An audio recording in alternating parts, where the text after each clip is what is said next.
Mika, please share your screen. And first of all, welcome back, everyone. It is so good to see you again. And Seida's gonna take it away for the introduction of our session. Hi, everyone. It's so good to have you here once again.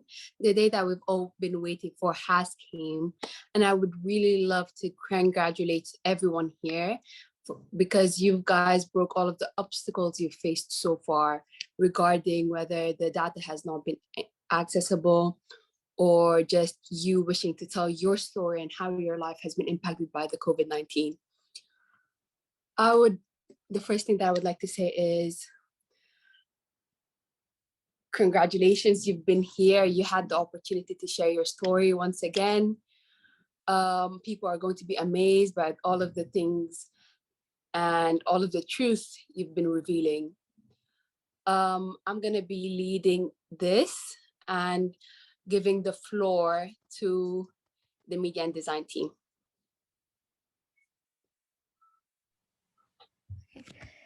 Hey guys, my name is Changhyun Kim and it's great to meet all of you. As a member of media and design team, I designed this book cover for a report. The reports that all country representatives have been writing for the past week then becomes a book, our main outcome of this annual project. All of these reports will be reviewed by professionals and be published on Amazon. Furthermore, we'll send this book to university professors, UN, HWO, Transparency International, and more nonprofit organizations to serve as a global reference to COVID-19. Your names will be added to the back of this book cover to acknowledge your contribution. But if you want your names to be anonymous, please fill out the form that will be sent through the chat, and we'll leave your names out of the book cover. It was great to meet everyone, and I look forward to publishing your amazing insights. Thank you.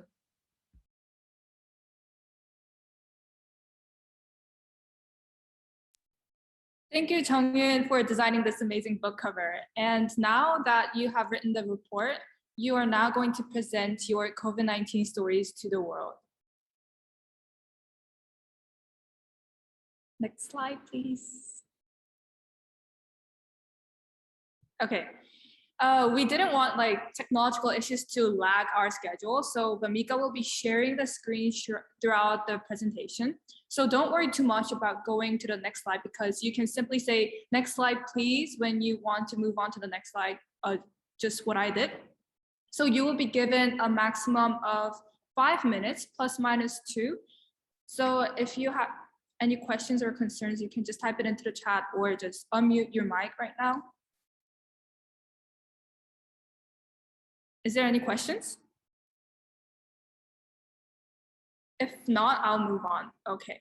Again, the purpose of today's closing ceremony is not to see how well you've written your report, but to genuinely listen to your struggles and experiences during this tough era.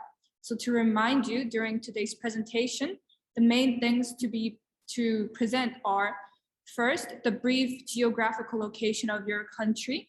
Second, personal anecdote, like feelings you have for the government, direct involvement, and personal experience.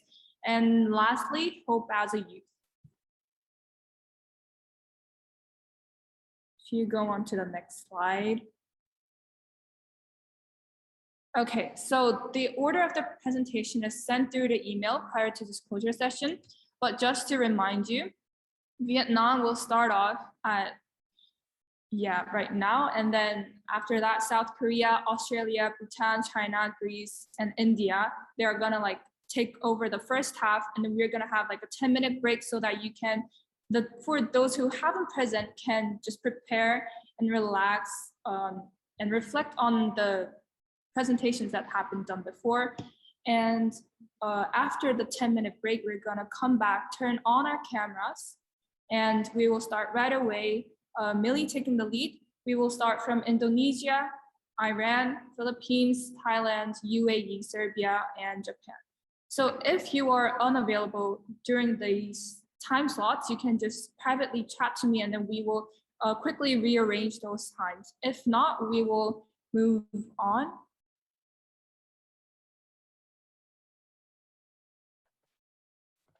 Okay, so before we begin, I would like you guys to congratulate you for everything that you have done so far. and wish you good luck in this presenting session. I can't even express how grateful I am for you and for this project finally succeeding. So we can now start with our first presenter, Vietnam. I would also want you to introduce yourself again, saying your name maybe, because we have some new faces here as I see.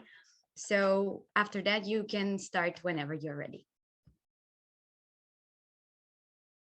So Vamika, please share the screen for Vietnam. Yeah. So hi, my name is Heidi. Unfortunately, Elisa couldn't be here today because of an emergency, but I'll be talking about Vietnam and the COVID situation in our country. Next slide, please.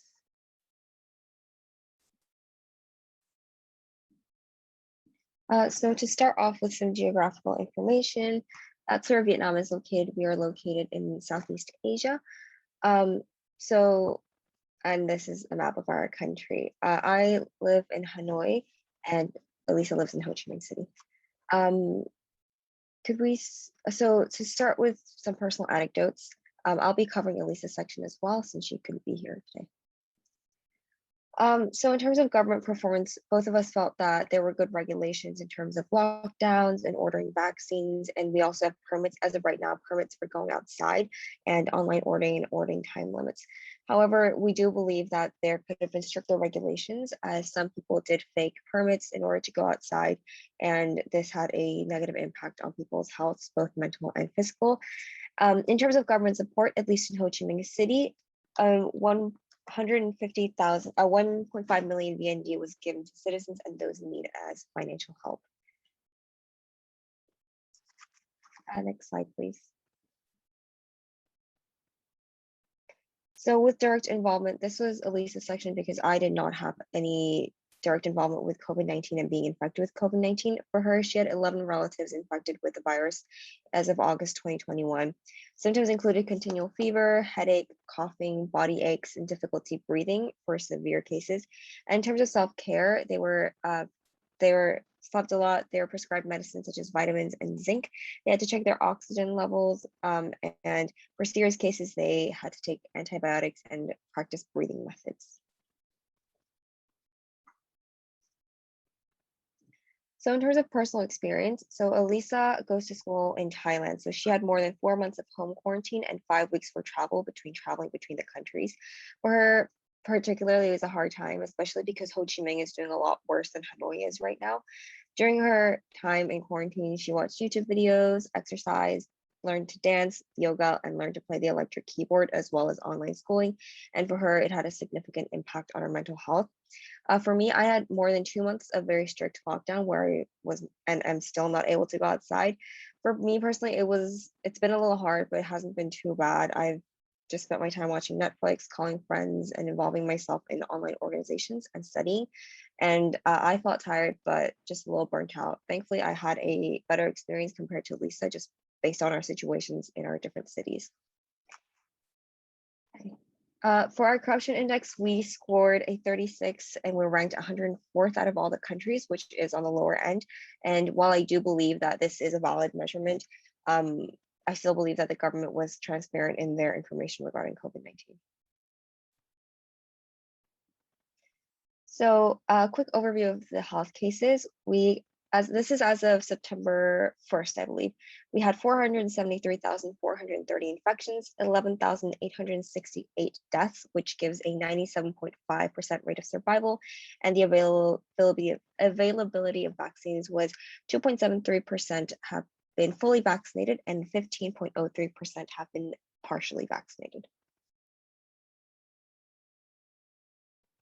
So with regard to the number of infections, as I said, as of September 1st, we had over 400,000 cases.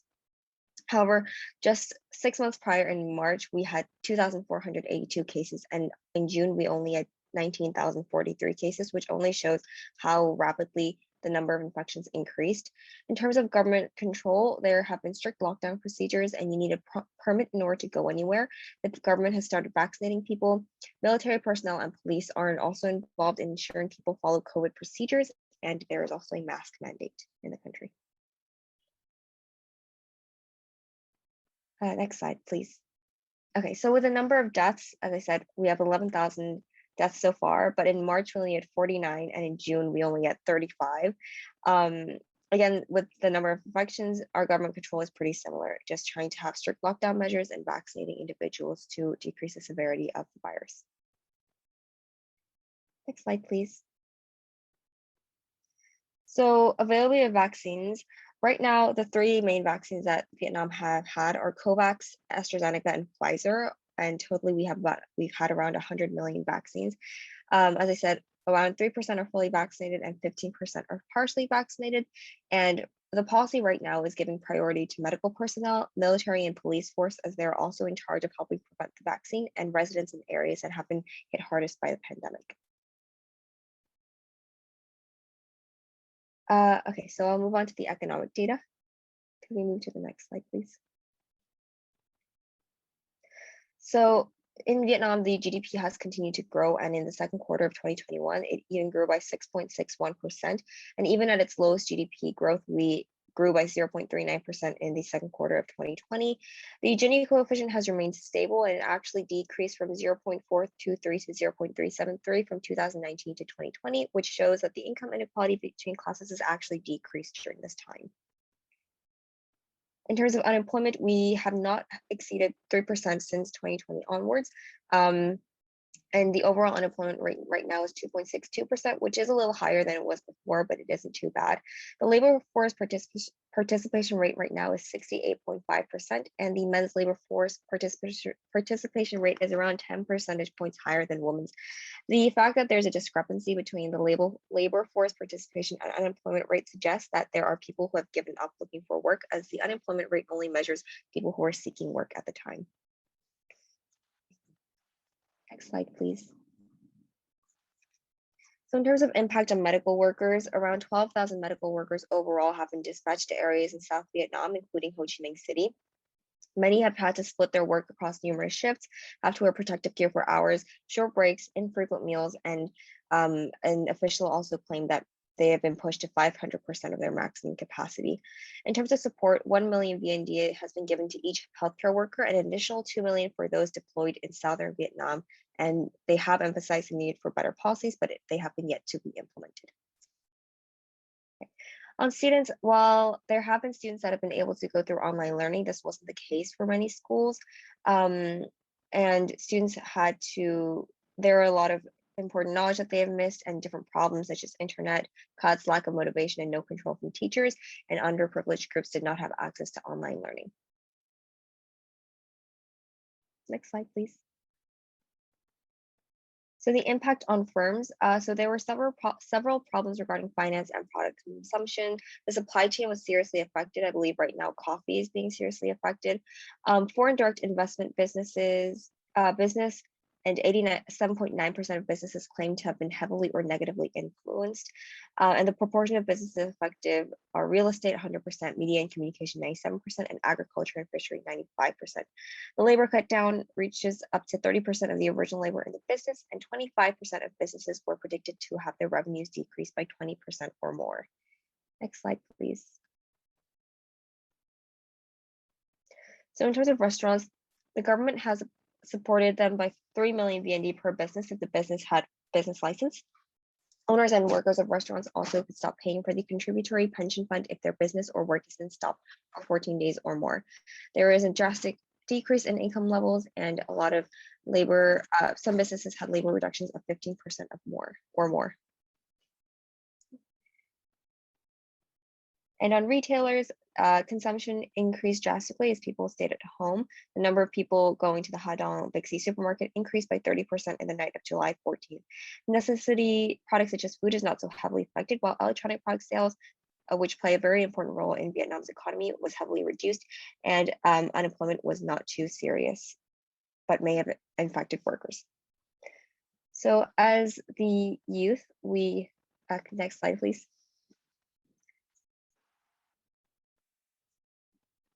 So In terms of now, we're still currently in strict lockdown, and while the government has acted well, we still do have faith in the government. We hope that people are a little bit more compliant with the restrictions that they've placed on society. In terms of social issues, we realize that many people have had their mental health worsened in both citizens and medical workers. We hope that we'll be able to go back to school and return to a state of normal very soon. But for now, it'll be just staying at home and listening to what the government asks us to do.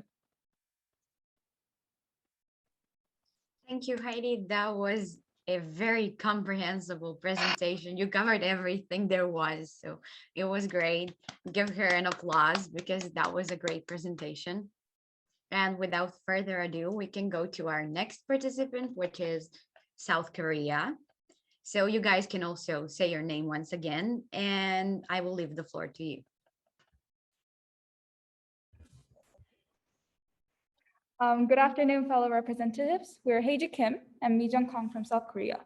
It is truly amazing that all of us living in all different parts of the world are suffering from one common virus, but have different policies and consequences depending on their unique tradition, culture, or original developments. Can't wait to listen to all of your stories and explore through different identities and communities built across the world. We come from the portion of the world where you have seen on the headline at least once. South Korea is a country located in East Asia, positioned in the south part of the Korean Peninsula. Next slide, please.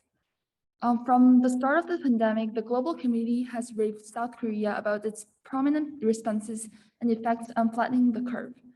Development and synthesis of original skills with new laws, responses, and technologies have contributed a lot to lower the number of cases. Global community especially focused on our portable testing kits and stations. Next slide, please. Next slide, please. As citizens of South Korea itself, we were actually able to experience and interact with policies physically as well. Next slide, please.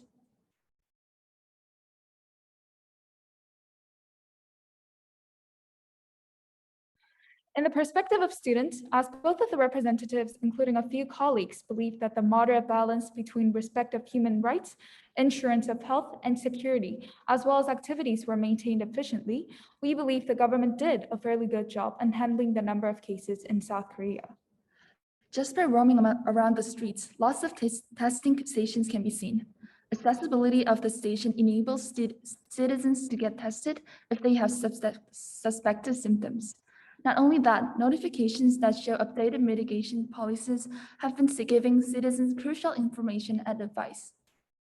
The government has also been giving out 4 consecutive financial aids to most of the citizens in order to encourage and relieve them from economic distress.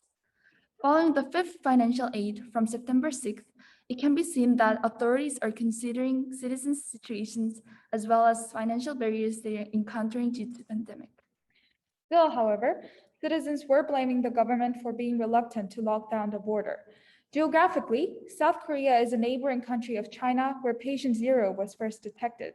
It means the government had to cautiously react to the pandemic strike urgently in the start of the pandemic. Citizens were indignant at the fact that the government had no restraint on the entry of any countries, whereas 102 countries, which is actually over half of the entire countries in the world, have prohibited Korea from entering their countries. Therefore, despite its strict policies, including social distancing, the government could not control the diplomatic aspects during the pandemic and citizens' long-term awareness. To talk about citizens' long-term awareness, I would like to emphasize the point that we are all extremely exhausted over the everlasting situation. Fortunately, none of our acquaintances got infected. Therefore, we didn't have to be in direct quarantines, but we still face lots of restrictions over our physical and outdoor activities. I believe this has contributed a lot, making our lives extremely wary and reckless. As a person who speaks a lot, dances a lot, sings a lot, yes, as a huge extrovert, the biggest happiness of my life has been hanging out with or meeting new friends and people face to face. However, being stuck in my home, I couldn't even catch up on some educational materials, concentrate in classes, go to an exchange program that our school had, and ended up basically dying out of boredom. Fortunately, that was not only me. I believe most South Koreans were dying out of boredom. They started to make weird stuffs. People started to stir egg yolks 1,000 times to randomly make a cloud pancake, as you can see in the PowerPoint. And after these cooking became a huge trend, people actually started to get reactivated and find something graceful or useful in their lives as well. Recognizing that this harsh situation is not only for myself, but also for any others in the world, I started to connect with different people via social platforms and pursue something productive. Even though feasible policies were doing quite a good job on keeping the majority's happiness and long-term health, all of the individuals who are contributing for the policies to work were facing lots of hardships internally. In that process, I believe a strong bond was formed between people, which has helped a lot in getting support and to defeat boredom. And that's basically why we are here to share these stories to you. Due to time constraints, we would like to conclude our brief speech by presenting some hopes as a youth. We are young. We know we are hindered by lots of greatest opportunities that we deserve by just being a youth. But we do believe that being in part of these harsh situations has definitely given us lots of morals and lessons. As a conjunction between present and future generations, we're like a walking history who can contribute to building layers of healthier communities. Sometimes being a youth itself gives us numerous power because we can connect with each other more quickly, we can talk and request for justice to happen, we can have a spotlight for the world, and we can reflect on our past selves, but utilize our infinite future to change the world as we thrill to. I hope different policies and acquired knowledge from this era can serve as a pathway to build a stronger world in the future. South Koreans, as well as us, will try our best in this massive journey as well. Thank you for listening. Thank you guys for presenting. Amazing job. Give him an applause, please. That was very inspiring and very well practiced. That thing you did in the end, amazing, absolutely. So without further ado, let's go to another country. Next on the list is Australia. So Bella, would you like to introduce yourself once again? And the floor is yours. Okay. Hi guys, so I'm Bella and I'm from Sydney, Australia. I'll just wait for the presentation to come up. So I think overall Australia has done quite well in terms of the managing the COVID and stuff. So we'll just get into the geography of it now. So next slide, please.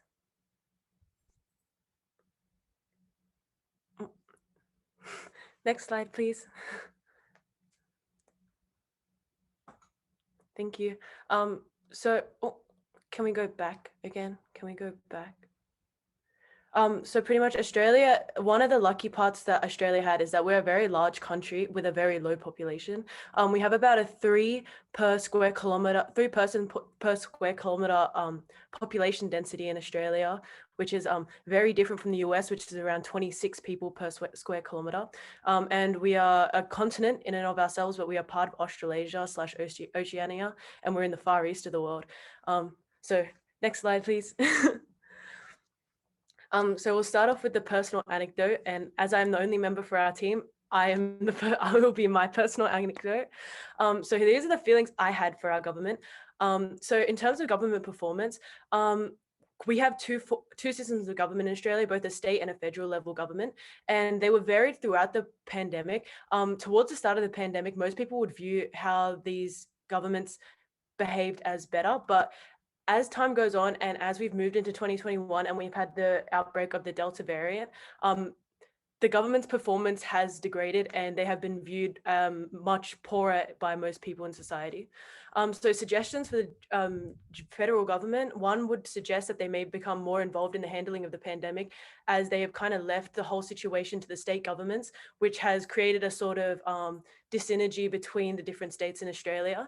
And in terms of the state government, one might say that they should focus on rural communities, especially in New South Wales, which is a state that Sydney is in.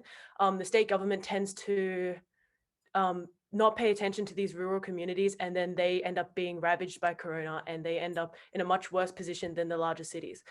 Government support, so I misinterpreted this part. Financially, the government did support the people of Australia quite well. That's mainly the only thing that the federal government did for all people in Australia. So we had 2 policies. One was JobKeeper and one was JobSeeker. So people who lost their jobs from the corona pandemic, they were given extra welfare benefits by the government to get them through the time. And then that was part of JobSeeker. And then as JobKeeper, that was a payment that was given to businesses so that businesses would be able to run to ensure that after the pandemic, there would be jobs for people to go back into. So people wouldn't be losing their jobs overall. They would just sort of be put on pause. But in terms of government support, I thought with the conjunction of the natural disasters that Australia had throughout 2019 and early 2020, a lot of people in Australia have moved away from the current federal government, which is the Liberal government, which is the right-wing government in Australia, and towards the Labor government, which has a more workers focus and is a centre-left party in Australia. Let's move on. Next slide, please. So personally, and for many people that I've spoken to in Australia, we don't know anyone who has been infected, nor do we know anyone who knows anyone that's been infected. So there is like I don't have much direct involvement. And I think that is one of the very lucky parts of being an Australian and having my family in Australia and things like that. But self-care wise, because of the strict government lockdowns that we were put into, many people struggled with anxiety of catching corona and these possible social impacts that could incur because it's so rare for people to have. Many people were scared that if they got it, they would be completely shunned by their friend groups and their social groups and things like that. And so because it was pretty much the only thing that you were allowed to do in lockdown was leave to exercise, many people turned to exercise in order to alleviate these stresses. Next slide, please. So my personal experience, when I was in Australia, and that was for the majority of the outbreak last year and the start of the outbreak this year, one of the biggest impacts that it had on me, as I was personally not being affected by people I knew getting sick, was the isolation and separation, because Australia has taken a very strict level of restriction and lockdown. When I was in Australia, I was not allowed to leave more than 5 kilometers away from my house, and I wasn't allowed to leave in groups. I was allowed to exercise, but only with one other person. And at the moment, my family in Australia, they are not allowed to leave their suburb, and they are not. My mom lives by herself, and she is only allowed to have my sister come to see her. No one else is allowed to visit their house, and she's not allowed to leave except to go to the grocery store. As well as that, many people had started to distrust the government in Australia because of their handling of the coronavirus, as they took a very violent perspective on it. In a way, they took a very strong perspective, and often at night, especially in lower socioeconomic areas, there are helicopters that fly overhead and they're being patrolled by police on foot, on horse, and in cars. So many people, that is the personal experience for many people. So most people find it quite scary having military and army around their houses when we are so disconnected from any actual effects of being infected with COVID. So next slide, please. So the corruption index, luckily Australia ranks pretty well on this. So that is 77 out of 100. So that's earlier up. So that's like quite good in terms of the corruption index. And our rank is 11th out of 180 countries in the world. Next slide, please. So we'll just go through the health cases. Next slide, please. So as of 5th of September 2020, there was a total of 26,000 cases of COVID in Australia since the beginning of the pandemic. And at this point, a lot of Australia had been alleviated of their lockdowns, such as Sydney and all of the Western and Central states. However, Melbourne was still in an extremely strict lockdown. And then as of March 2020, 7th of March 2021, there had only been 23,000 cases. So that's almost 6 months. And there had only been 3,000 more cases. And there had been 909 deaths. And approximately, there was 97 active cases at the time. And then of June 8th, this is when the newest outbreak of the Delta variant had started to spread. And there had been 139 active cases and 30,000 cases of COVID. And at this point, Australia and Sydney was about to go into an extremely restrictive lockdown that they're still in. Next slide, please.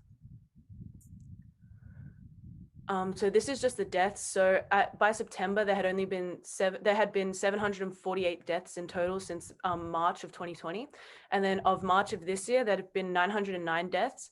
And in June of this year, there had been 910 deaths. So that's only one more death, which is quite good. And that's out of 26 million people in Australia, 26 million people in Australia. Next slide, please.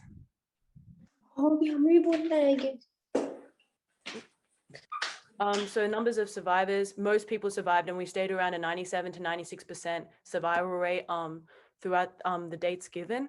The government policy was quite effective, and the new, however, in this since this Delta strain has spread to Australia, the restrictions seem to have not been working, as they were imposed when there were around 30 cases per day in Sydney, and now we're up to more than 1,000 cases per day in Sydney. So after 6 weeks of lockdown, that doesn't really make sense. But for the most part, people have been complying to the prevention measures. However, as there are extremely high fines, usually I think at the moment it is a $5,000 Australian dollar fine on site by the police if they catch you out for something that you're not allowed to do. So that's with no trial or anything, just automatic $5,000 fine. Okay, so availability of vaccines. So as you can see, we have quite a lot of vaccines, and we are only really taking the Pfizer and AstraZeneca vaccines. However, these are the final projected numbers that the government has promised to get to Australia by the end of 2021. So these were numbers given before the vaccine was completely finalized, and they haven't really stuck to this number, we could say, perhaps. And because of this, initially with the AstraZeneca vaccine, there had been some issues with younger people taking it. So it was made for only 60 above, like only people over the age of 60 were able to get it. However, because of the lack of rollout of the vaccines, many people they have encouraged all people above 18 to get the vaccine. However, for school students and people that are working in the medical field that need to get vaccinated, they're getting vaccinated by the Pfizer vaccine. Next slide, please. So economic data. So we'll just go through income level. Next slide, please. Income level, unemployment. Yeah. So income level as of June 2021, there was a survey taken on the impacts of the COVID pandemic in Australia, and 1 in 4 Australians expected their income to increase over the next year. However, 11% of these are expecting, 11% of Australians are expecting a decrease. And in terms of income inequality, this year it is 0.34 so far. So on the Gini coefficient, so a 0 is a perfect equality, and 1 is a not perfect, is a completely imperfect equality. Next slide, please. So unemployment, in terms of unemployment, the unemployment rate increased throughout the pandemic to 6.51% in 2020. However, at the moment, it is 4.9% as of June 2021. Next slide, please. In terms of the medical area, the income level of practitioners did experience a fall for the most part, and 1/3 of surgeons and anesthetists, as surgeries were put off unless they were emergencies, their income fell 50% or more in total. Unemployment, there were minimal cases of unemployment in the medical center, but there was some stress over that practices were closed. And work stress, around 60% of doctors reported feeling more stressed than usual, similar for both GPs and non-GP specialists. Next slide, please. And this is my final slide, hope as a youth. Next slide, please. So my hopes going forward in this corona is that I hope that Australia is able to get COVID under control and learn to live with it, rather than going into extremely strict lockdowns every time there is an outbreak and expecting to be able to kill it off completely. The government performance, I hope the government learns how to do their job in the future and properly support those of all socioeconomic class, because there has been a real bias that can be seen when you see how they've reacted to certain people getting certain outbreaks in certain areas. Prevention measures, I hope people just continue to follow those. Social issues, I hope that the mental health issues and the other social issues that people have experienced are alleviated a little bit. Daily life improvement, I hope that we'll be able to see our families and partners again, as well as friends and co-workers, so that our daily lives are able to improve. And my plan of action is just to abide by restrictions whilst I'm in Australia and support my friends and community in any way possible. That's it. Thank you. Thank you. That was great. So interesting thing that Australia had so many lockdowns. I was very extremely surprised by that the first time you mentioned it in our meet and greet. And now that everything is kind of resolving, I really hope that you are out of the lockdown and everything starts going back to normal.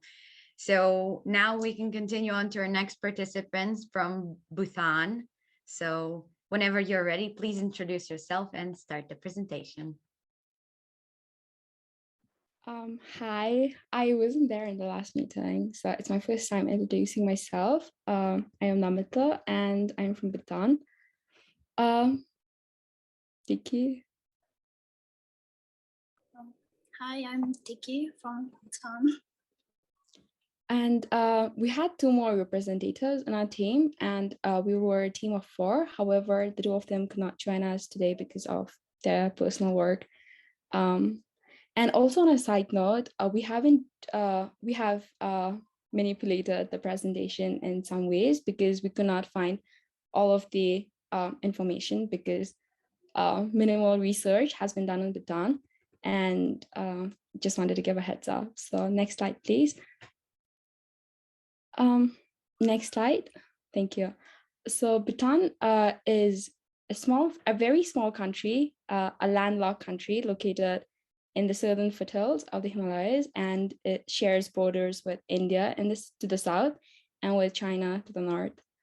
And you can see the location. I have pinned it on the map, but it isn't that big. It's just not on the actual world map. Next slide, please. So we're in the Asian continent, and that is our exact location. Next slide, please. So the personal anecdote, yes. So we'll basically share all of our experiences. Next slide, please. So in terms of the government performance during this entire period of COVID, the government has done pretty well because of the first case was detected on 6th of March, 2020. And as soon as the first case was detected, there was immediate lockdown with banning all international borders, and it's still banned. And the schedule is very restricted, and tourism sector, which is the backbone of Bhutanese economy, isn't functioning anymore. And yes, the government has also imposed a mandatory 21 days quarantine for all people flying into the country from overseas, and 7 days mandatory quarantine for those traveling within the country. Also, the suggestions we had as a team for the government is the government has done pretty well, and the government was led by our king. So we're basically a constitutional monarchy, and the king led this whole process of tackling COVID and really managing it well. So they have done a really good job, but the people, they just broke the law sometimes. So we feel like the government could be a little more strict. Also, the government support, especially for those, like I mentioned, tourism is like the economy of the backbone of the Bhutanese economy. So the government has been very supportive throughout and has been providing social assistance called the Relief Kido, in which these affected people get a monthly wage, which is almost like their salary, and the amount really depends on how much they're affected. Next slide, please.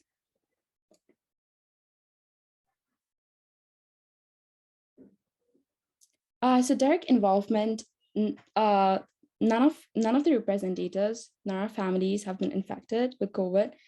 But one of the representatives' neighbor was infected with COVID, and due to that, her mom was sent into isolation. But however, she tested negative.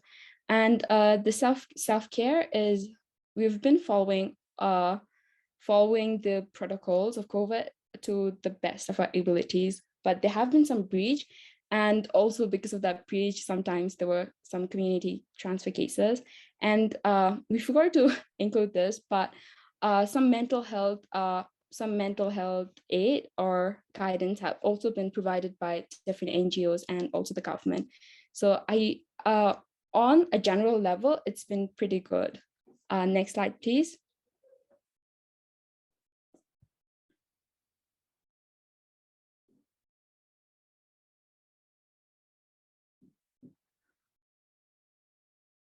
Hi, next slide, please. So personal experience. I wouldn't like to read all of them because of time constraints, but basically some of the representatives really like the period of lockdown because they could revisit their old hobbies. But some of them, since most of us, all of the representatives from Bhutan had to fly to their school places during COVID. So it was quite hard being away from family. But personally, I enjoyed a lot being alone because yeah, I did not have to channelize a lot of my energy socializing. So it was fun staying in my room for most of the time. Next slide, please. So the corruption index, Bhutan ranks 68 out of 100, and the score is 68 out of 100 and 24 out of 108 country, 180 countries, I guess. And it's been fluctuating, but recently the Anti-Corruption Commission of Bhutan has been doing pretty good in finding all the corrupted cases. So I personally say it's doing quite okay now. Next slide, please. Next slide, please. So the health cases, in terms of the number of cases, Bhutan is pretty low. However, since the population is very small, around 800,000 people, so it is very small, a tiny population. And the COVID cases are not too overwhelming, but not too little as well. Next slide. So the total number of cases detected as of 5th September is 2,596 infection with 16 active cases. On June 6th, it was June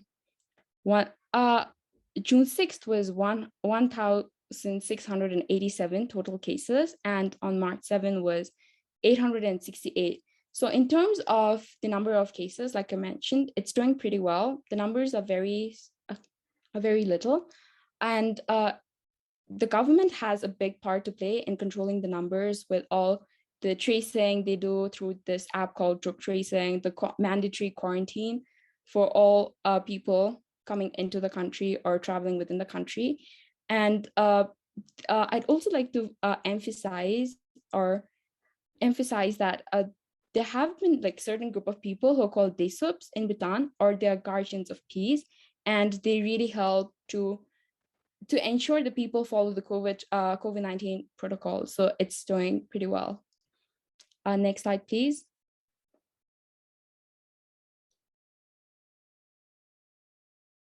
The death, we only have 3 deaths as of today, and more than 90% of all the eligible population were vaccinated in just a week immediately after receiving the vaccines. And we were donated with vaccines by countries like India, US, Denmark, and also the children under the age of 18, 12 to 17 years old. The demographic between 12 and 17 years have also been vaccinated. So, and there have been multiple tests that is conducted very periodically, which has also helped in controlling the death rates. Next slide, please.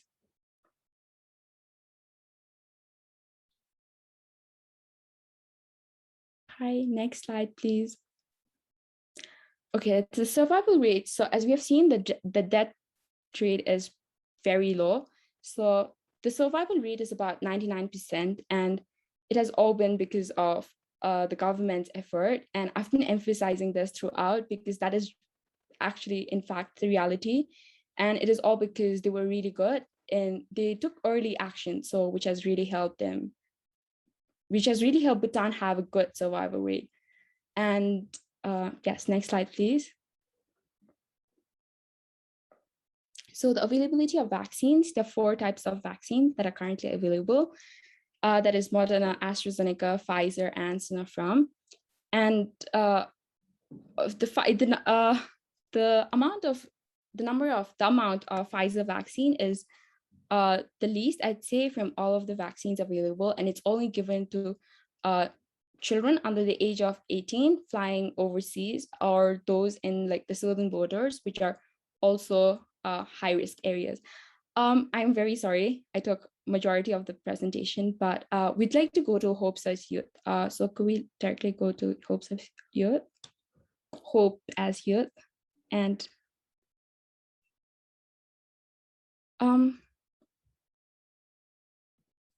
DK. Alright, so our future plans, the difference we'd like to make is to reduce the 21-day quarantine to 14 days for people coming from abroad, and further reduce it to 7 days if the traveler is vaccinated. We also think that imposing more strict policies for people to wear masks and avoid gathering more than 5 to 8 people would be safer. And we all agree that Bhutanese government has handled the situation very well. And if we were in a similar position, we would follow their footsteps. And lastly, we hope that the public carry out the responsibilities with the same amount of effort as the working and government have. Yeah. Thank you. Well done. Thank you for this presentation.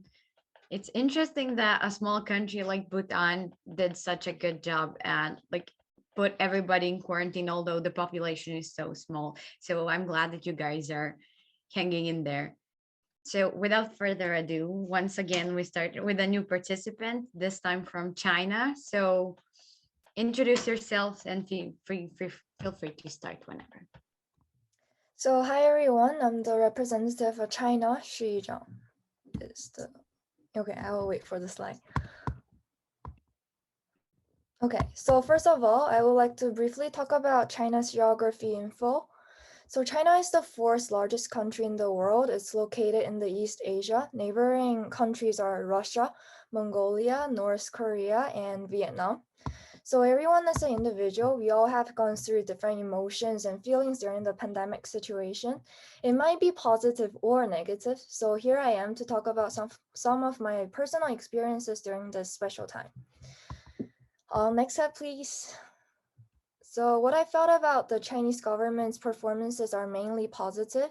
I felt a little relief when the government responded to the COVID situation seriously and reported to the WHO organization immediately and took it like really seriously.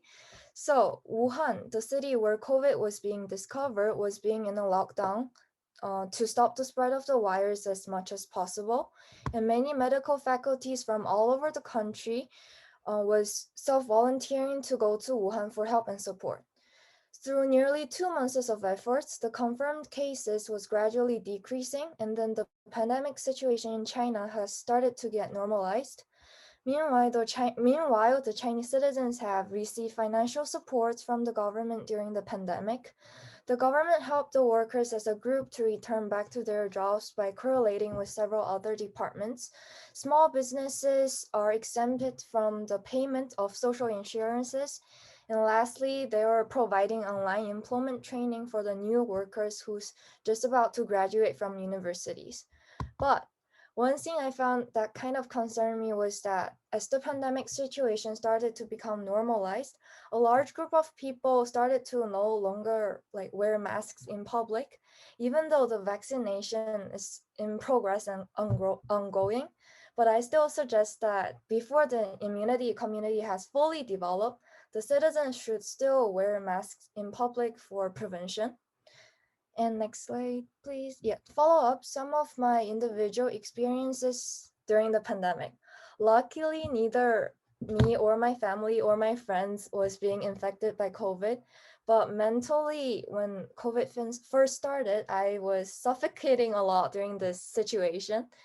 And I will be talking about that in my next slide. So if you get COVID, you get a fever and feel tired or have dry cough, and please just visit the hospital immediately if any of the symptoms listed are being involved. Next slide, please.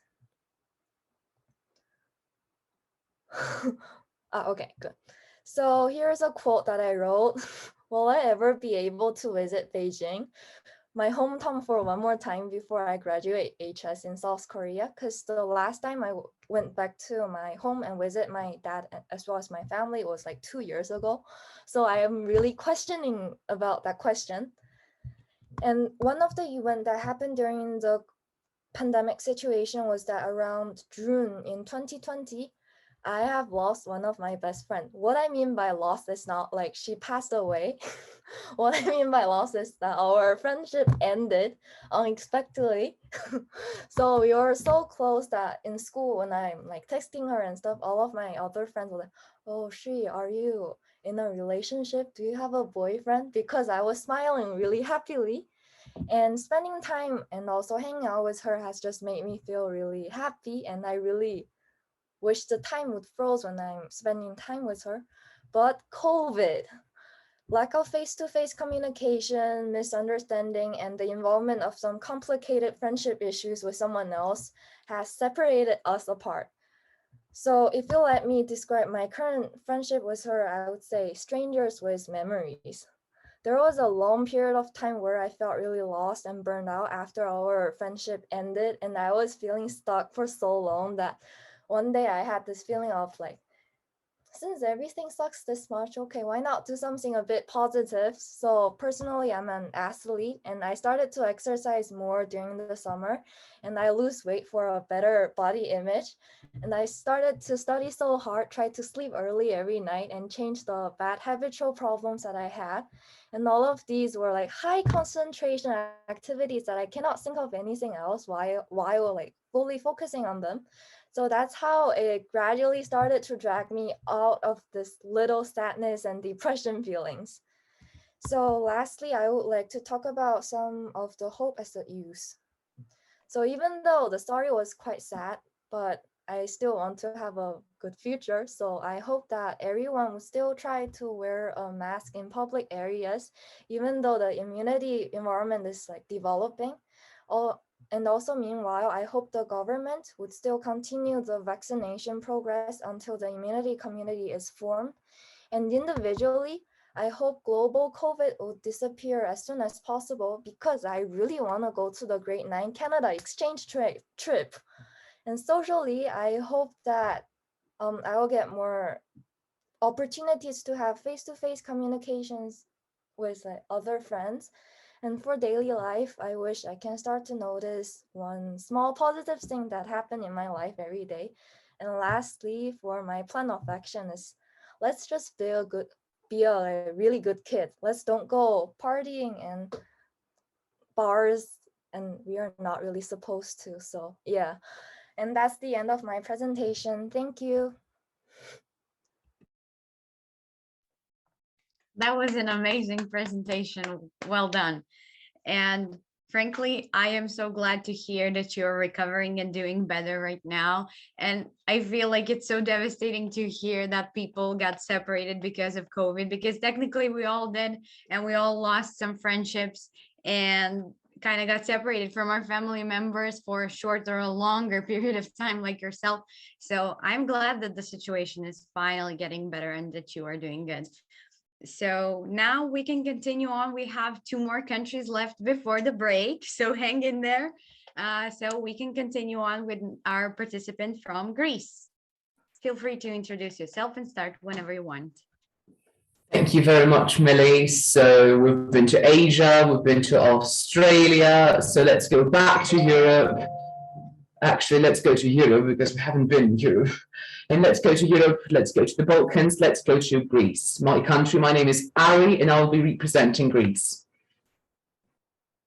We can move on, I think. Okay, there we go. So Greece is located in the southwest part of Europe, here in the southwest tip of the Balkans, as we can see in the arrow, and this is our exact location.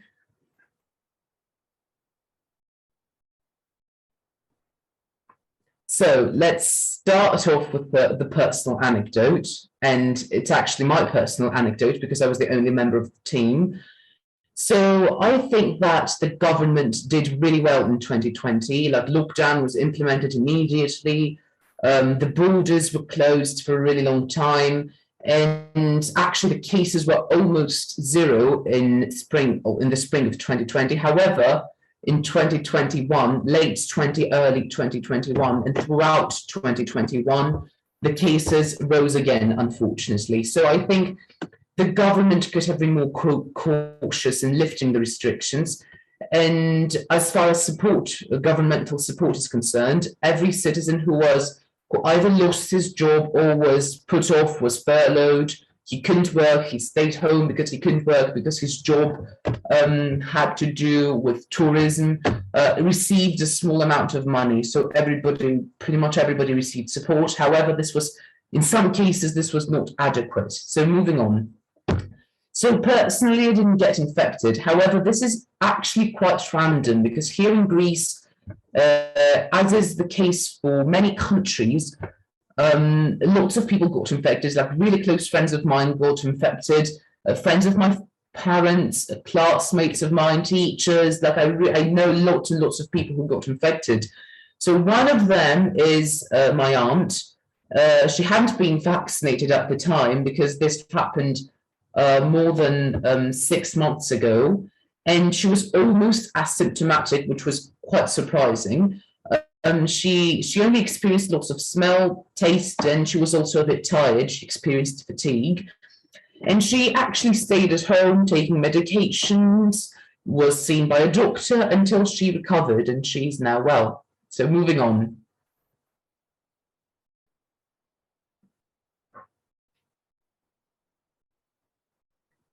Okay, so my personal experience, well, during lockdown, as many people mentioned, I actually stopped communicating with most of my friends, and I actually felt a bit isolated. I'm actually really social. I'm an extrovert, as people mentioned, as other people mentioned. So the lack of social communication, interaction, and the lack of extracurricular activities and conferences, school gatherings, the cancellation of school excursions really deteriorated my mood. So online learning was also quite difficult. The fact that several subjects were really hard to follow also contributed to my mental health, and it negatively impacted it. And to improve my mental health, I tried watching films and, frequently listen to music. I play the piano. I really love the piano. And above all, I tried to maintain a healthy routine, like a good sleep schedule and an overall healthy daily program. So moving on with the corruption index, our country scores 50 out of 100 and is ranked 59th out of 180 countries. I think this result is actually pretty valid, like the government has been transparent. However, I expected my country to be in the 60s or the 70s, but roughly this estimate is pretty valid. So moving on. With the health cases. So as of September 1st, 2020, meaning 1 year ago, we had 2,500 total active cases.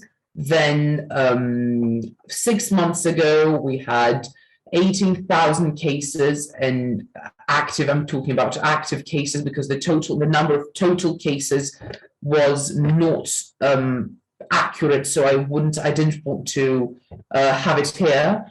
So, and as of 3 months ago, in June, we had 18,000 active cases, which is like we can see that the cases are actually increasing. This is because during the first wave, the government was really efficient, as I mentioned. However, during 2020 and of course 2021, restrictions were lifted because in order to allow tourism to operate, because tourism is like Greece's main source of revenue, like around 40% of the GDP depends on tourism, and the government went on and lifted many restrictions. There were no travel restrictions. That's why the cases actually increased a lot. So moving on with the number of deaths. So as of September 2nd, 2020, meaning 1 year ago, we had 271 deaths. And so it was not a lot. And then the deaths actually increased. There were 6,000 6 months ago, and there were 12,000 3 months ago, meaning that the deaths are really, they are radically increasing. So this is because the Greek healthcare system is actually really stretched. there's a limited number of ventilators, medicines, intensive care units. So, and also there's not an adequate number of medical personnel. So because of that, the deaths are actually increasing. So moving on with the survival rate. So the survival rate is actually quite actually the same. The government is actually the thing is that the government is aiming at lowering the number of cases, not the number of deaths, as I mentioned previously. That's why the survival rate has been the same, roughly. And actually, many people are complying with the prevention measures. However, as time passes in 2021, the measures were not adhered to by most citizens since, like, especially during the summer. So, and also with vaccinations, although we started really well with vaccinations, the vaccination drop is actually quite steady. It's not rising, and it's only 9% actually having received the first dose and planning on receiving the second dose as well. So moving on.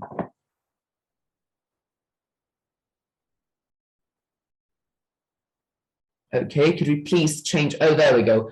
So as far as the quantity of vaccines is concerned, there isn't a number, like a valid number of vaccines available in the country, because in early 2020, like in the middle of 2021, there was actually a shortage of vaccines.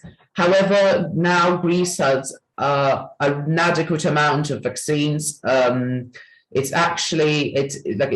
now on full adequacy. Everybody can get vaccinated. So we have 4 types of vaccines. We have the Pfizer, we have the Moderna, we have the AstraZeneca, and the Johnson & Johnson vaccine. So the government actually incites people and wants to encourage, to galvanize people into getting vaccinated. There are actually many free passes. You can go in gyms, in restaurants, and it's actually really, like, there are many positive incentives for people who are getting vaccinated. So moving on with the economic data.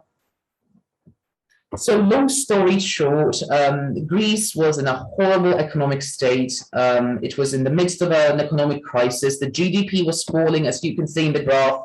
So the whole situation was worsened by the coronavirus. Greece had started to recover, but then, unfortunately, the GDP, like the decrease rate actually increased, and the decrease was 7.8%. So moving on.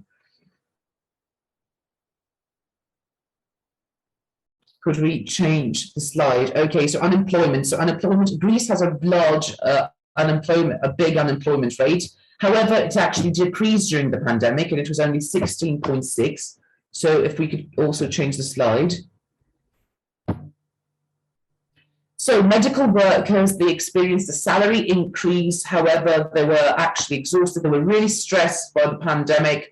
And the unemployment rate slightly decreased because, as I mentioned, Greece doesn't have an adequate number of medical personnel. So moving on.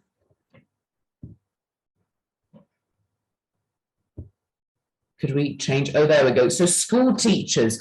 So to make a long story short, the main problem with school teachers is that they didn't know how to cope with an online platform. So they didn't experience any income or unemployment. They didn't experience any income decrease or unemployment. However, they were able. Some claimed that they weren't able to do their job, and they were not properly educating people. So moving on.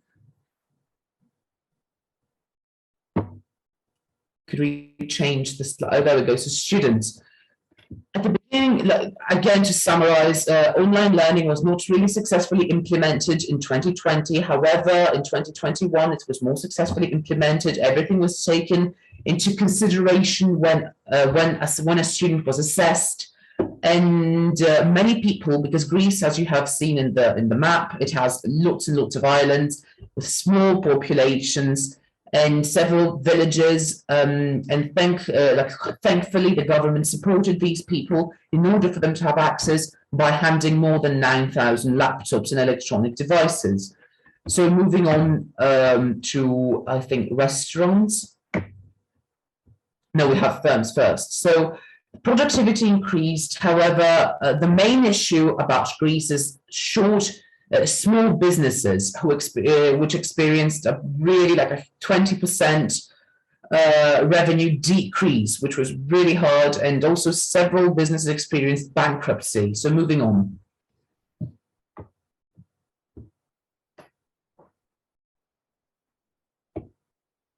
So restaurants. So as I've also mentioned, the tourism industry is really is pertinent to the Greek economy. So many restaurants experienced huge revenue decreases. Overall, the revenue was estimated to 40%, and the government did support the restaurants by giving them several subsidies. However, this was not enough for most restaurants. And to wrap up the economic part and wrap up my presentation with the Hope House Youth part, retail sales actually dropped radically, and lots of retail shops were bankrupt. And to conclude the economic part, Greece had started to recover from a really important, really negative economic crisis. However, because of COVID-19, because of the pandemic, we are still in the midst of an economic crisis. So to wrap up my Hope as Youth part. So basically my future plans are moving on with life and try to engage in as many activities as we can, and obviously follow regulations, follow all the measures, and complying with the measures. And just a little side note, because this is really important, as far as other social issues are concerned, Greece was shaken by lots of wildfires. It was actually the #1 country across all the world, if we measure the percentage of land being burnt down. Lots of animals died. So we have the fire situation is really serious, which is actually affecting climate change. So this is my thought on another social issue. And my plan of actions is actually be ready for everything. Try to contribute in solving the pandemic, like through projects like Revire, and through complying with the measures, and be ready for everything. So thank you very much. Great job. Thank you for your presentation.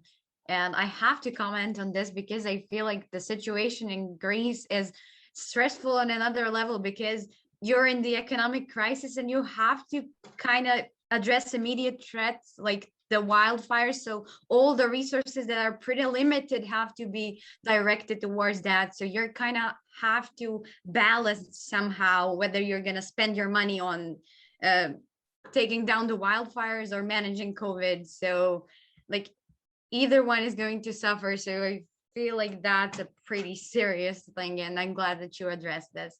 So now I'm going to use your phrase, and we're going back, but we're going back to Asia, specifically to India. So Indian representatives, the floor is yours. Introduce yourself and start the presentation. Hi, I'm Eliza, and I'm here with Mridula and Suzanne. Hi, I'm Mridula, and Susan can't currently speak because she has something problem. So me and Eliza will be presenting the screen. Next slide, please. Yeah. So India is in the south side of the Asia. So it's one of the most populated country and largest country in the world. Yeah. Next slide, please. Yeah, next slide. So this is how India looks like. Yeah. Next slide.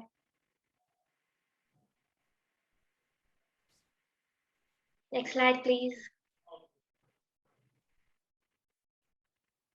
Okay, so we would be speaking about the feelings we had for our government. So government did a pretty good job during the first time when COVID hit India. That's called the first wave.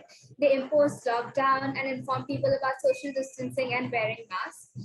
But the government did not consider the effect of lockdown on daily wages worker and migrant workers staying in cities. So they had no source of income and they actually walked back to their rural areas, which was hundreds of kilometers.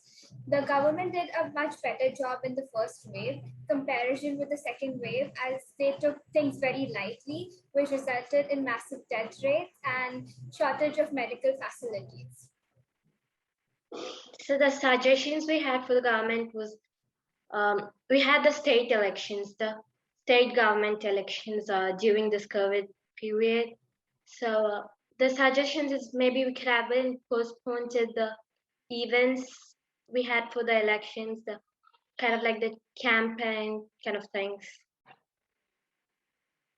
So next slide, please.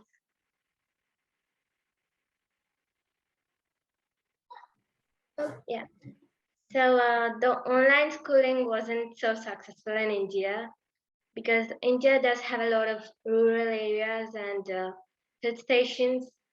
So the network over there will be not so great as it's on the cities. So a lot of people lost their education these 2 years, and we weren't like able to go out of our home and see our families, our relatives for a long time. Even we weren't able to contribute in our relatives' special occasions. Yeah, so like none of us was infected by COVID virus, so we removed that slide. And I had completed my IGCSE examination that time, and I had planned this super awesome summer vacation for me. But I was very disappointed when this lockdown was imposed. But a part of me was very glad that I didn't have to connect with the outer world for months now. So I took up activities like painting, sketching, sculpting, and invested a lot of time in social media and watching Netflix. Then I experimented new hair colors and styles of clothing. So I enjoyed quarantine for a while, but after a while it was boring.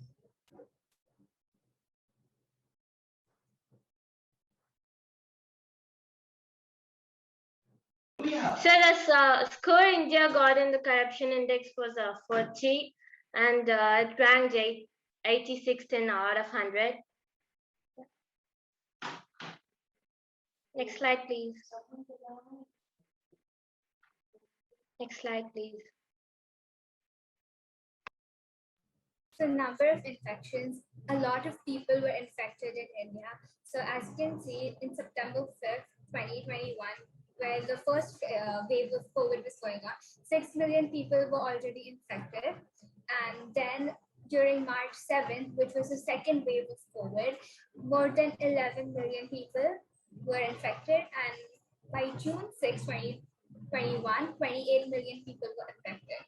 So government's control, there were like series of lockdowns. There were like 3 lockdowns in India, which went on for months. And a fine was imposed for people who did not wear face masks, and multiple people were not allowed to travel in a single vehicle. But I don't think it contributed much in stopping the spread of virus, as a lot of people were infected.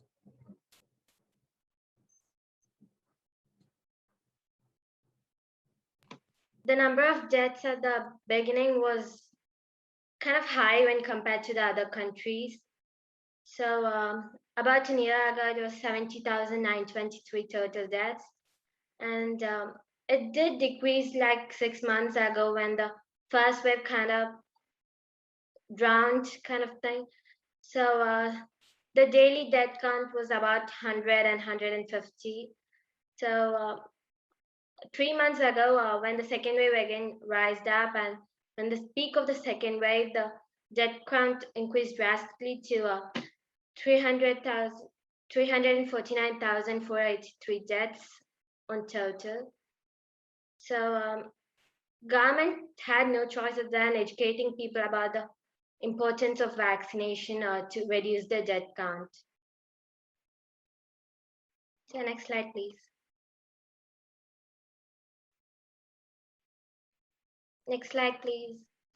Yeah, the number of survivors, the survival rate was high compared to the rates of death. Not that many people survived because of this. So yeah, next slide, please.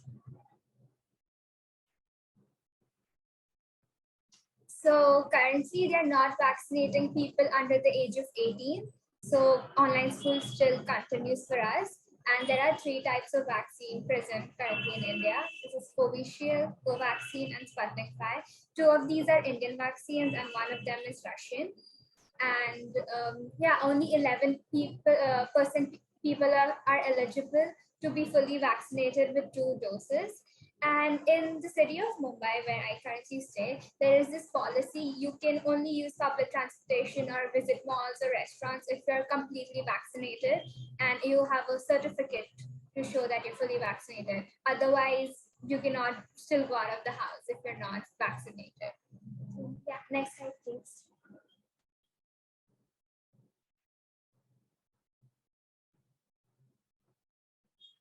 So the unemployment rate, total unemployment rate in India was 8.2%, which is kind of high, but not too high. Next slide, please.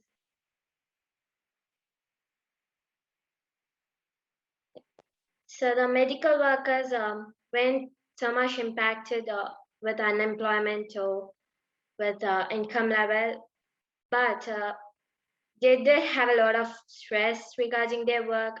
They always had the fear inside them that what if they get infected by the virus, and obviously no amount of money could compromise their effect of work and their stress. So yeah, next slide, please.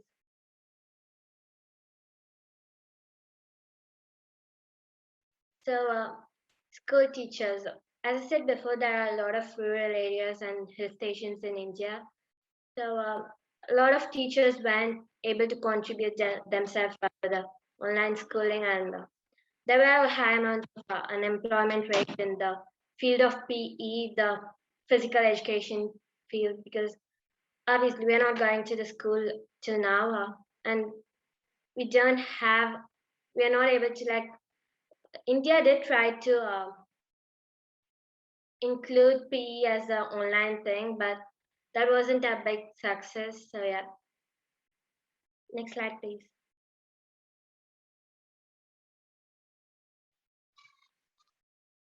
So the success of online education. The previous slide, please.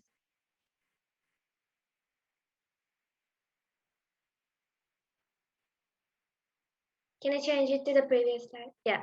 So in the Indian boards are kind of like based on the practicals rather than just school examinations. So students weren't able to do their practicals, which affected their final examination marks.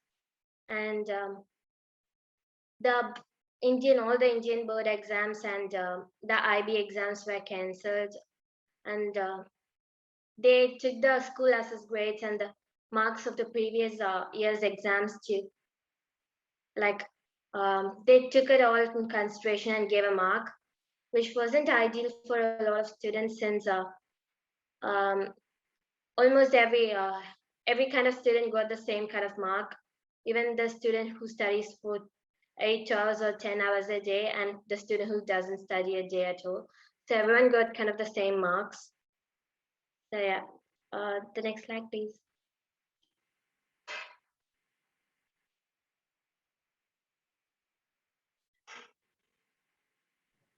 Restaurants, so government basically didn't help restaurant owners, and those restaurants which were on rent, they still had to pay their rents to the owners with no source of income. And restaurants and home delivery of food was not allowed during lockdown. And also people had this mindset that ordering food from restaurants would be unhygienic and would be a potential source of virus, so they stopped ordering food online. So waiters, janitors, and staff were not hired, which contributed to the unemployment rate of India. So the unemployment rate doubled from 6.5% in March to 11.5% in May. Yeah, next slide, please. Retail industry was not that much affected in my opinion because bigger brands and small businesses switched to online shopping and online websites. So yeah, I don't think they were still earning profit and they didn't have to pay rent or hire any staff. So yeah, they were earning more profit than before. Can you change the slide, please?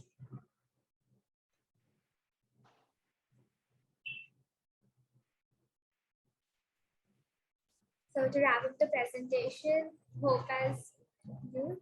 So future plans for, I hope that vaccination programs initiated for students under 18, so we could resume our normal school and attend school.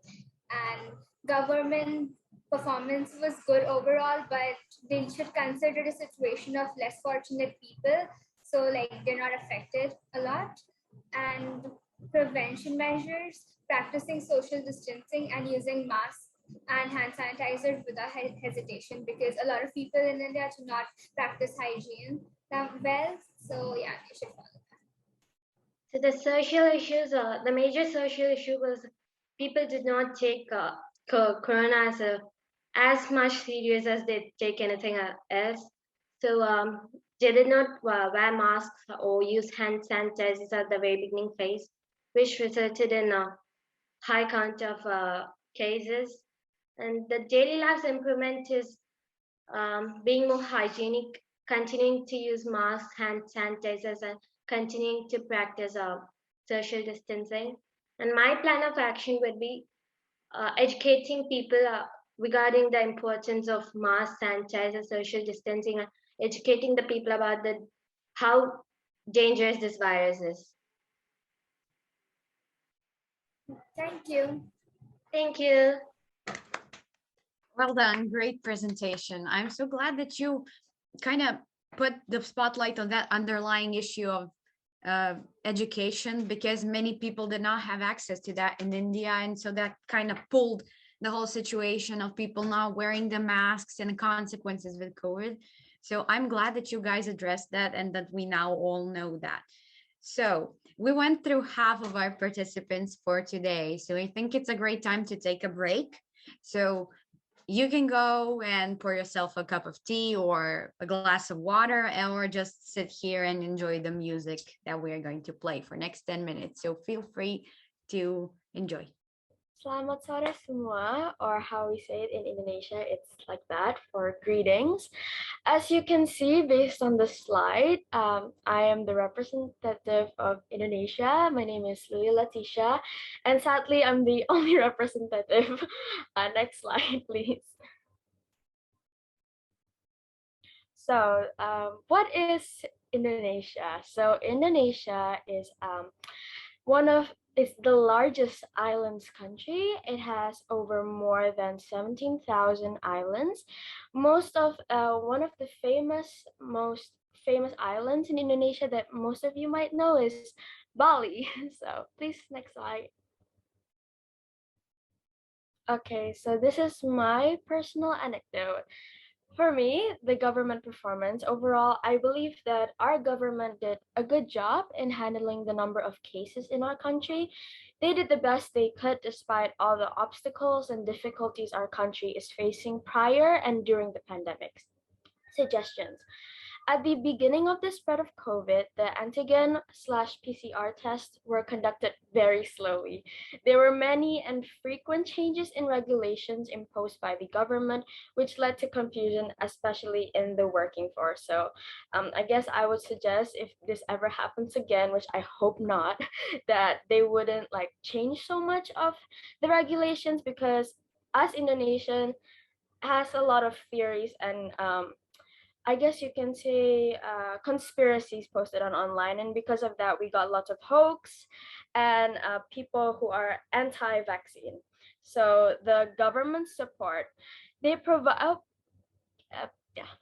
they provide free vaccines, medicines, and consultations for those who are infected and want to self-isolate.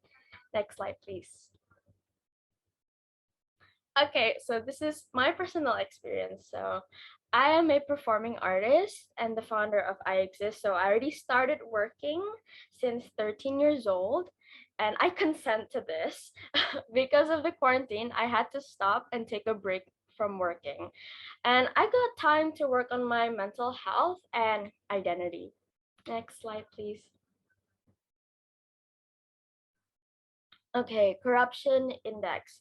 Score is a 37 out of 100, and the rank is 102 out of 180th. Okay, next slide, please. Okay, health case. The number of infections are 168,317. Number of deaths, 134,930. And number of rate of survival is more than 80.69%. And availability of vaccines is 185 million doses. Next slide, please. Okay, so there were 168,317 of infections due to COVID. And this is a decrease of 10% compared to the 3rd of September 2020. This is an increase of 10% compared to 3rd March 2021, and an increase of 80% compared to 3rd June 2021. So the government's control. Vaccines were campaigned rigorously and were easily accessible. Oh wait, hang on.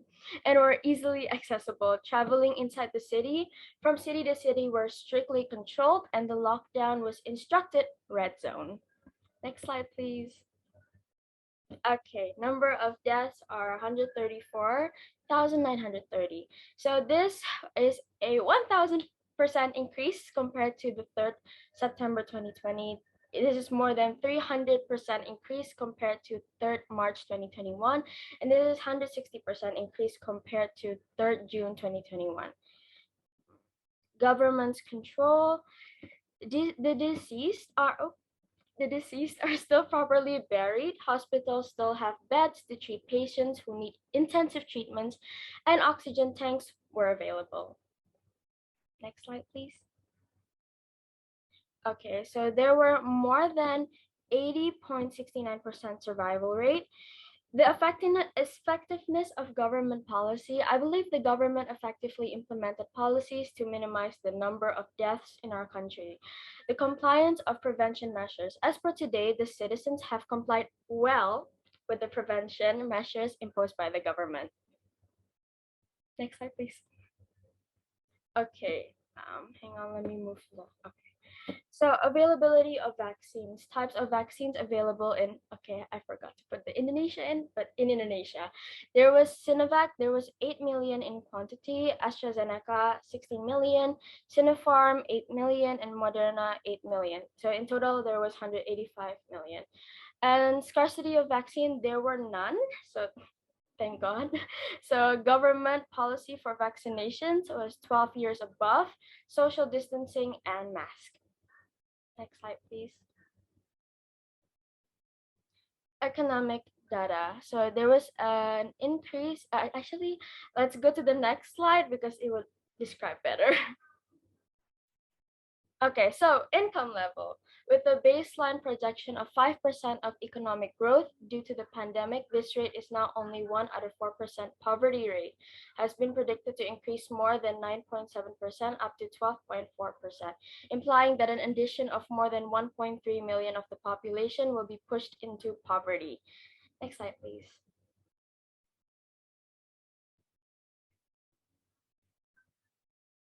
Okay, unemployment. It has been reported that the unemployment rate increased significantly in Indonesia due to the pandemic from 4.99% in February to 7.07% by August 2020. Next, please. Okay, impact on medical workers. There was no effect in income. There was no increase of unemployment rate affect the medical sector. Medical workers, however, have been promised to receive incentives from the government, but there have been reports of medical workers not receiving them for more than 6 months, and that caused many resignations. Work stress.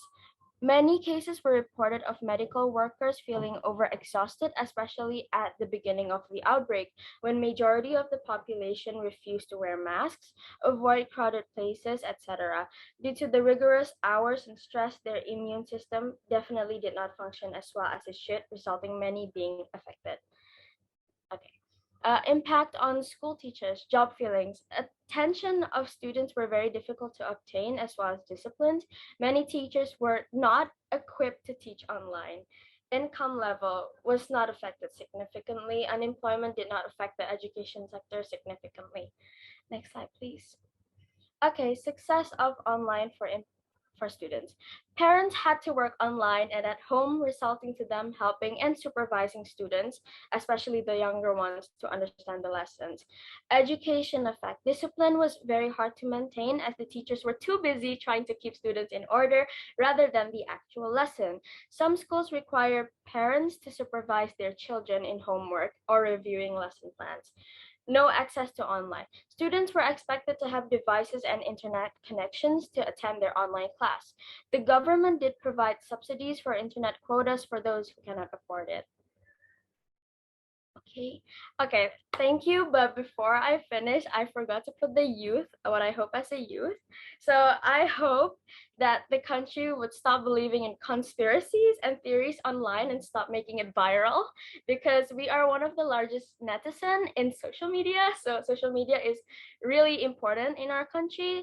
So I hope they would stop doing that. And also for me in general, I hope that we can all go back to normal. I think everybody hoped that. So thank you.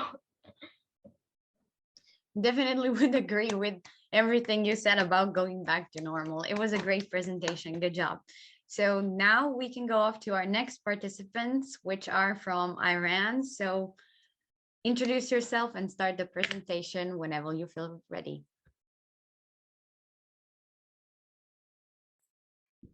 All right, hello, I'm Kian, and I will be working alongside Mohan to present our report on Iran's state in the COVID pandemic. So next slide, please.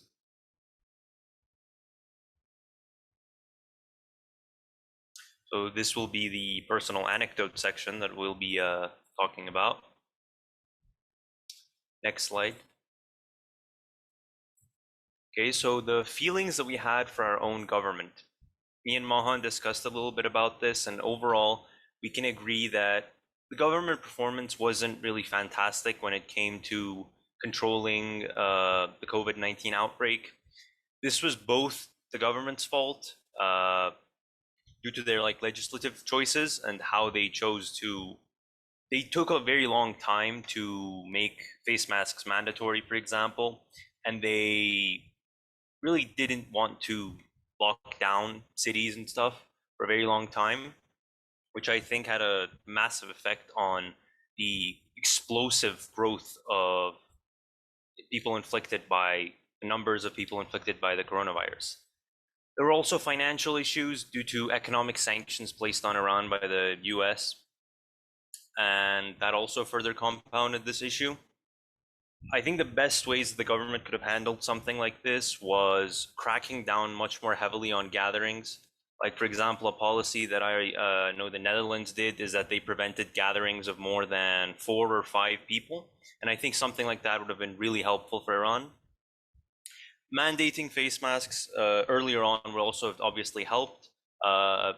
It took them a very long time to mandate them in indoors areas, and I believe they're still not mandated in outdoors areas, and there's no fine for not wearing face masks outdoors. And regarding government support, as I mentioned previously, the economic state of Iran is not really that great. We'll get into that later. But due to the sanctions especially, the government's not doing that well financially. So the government couldn't really support those who, for example, lost their jobs or received reduced pay. They could not really be supported by the government in any way. Next slide. So my direct involvement personally, I was not infected. None of my friends were really infected either. some of my mother's friends were infected, especially because a lot of them worked as nurses, and some of them caught the corona and had mostly mild, very minor symptoms, but a small number of them also had very severe symptoms such as body pains, severe fatigue, things like that. Next slide. Okay, so I'll be talking about my personal experience and then Mahan. So as I said before, I was fortunate enough not to be infected by the coronavirus. And from the experience that I've heard about it, I'm very glad that I didn't have to experience some of the more severe symptoms. But I was still affected by the quarantine and the social changes that came with this outbreak. So I personally was an introvert before this as well, so it didn't affect me too much. But still, not being able to go outside that much, not having face-to-face school, all these things definitely did have a small negative effect on me.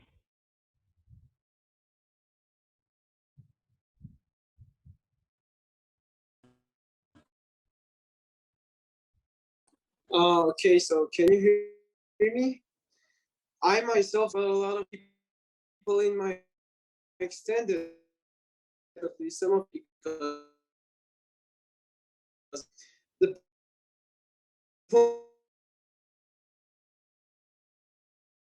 I was happy about it. People I knew were acting. Yeah, next slide, please.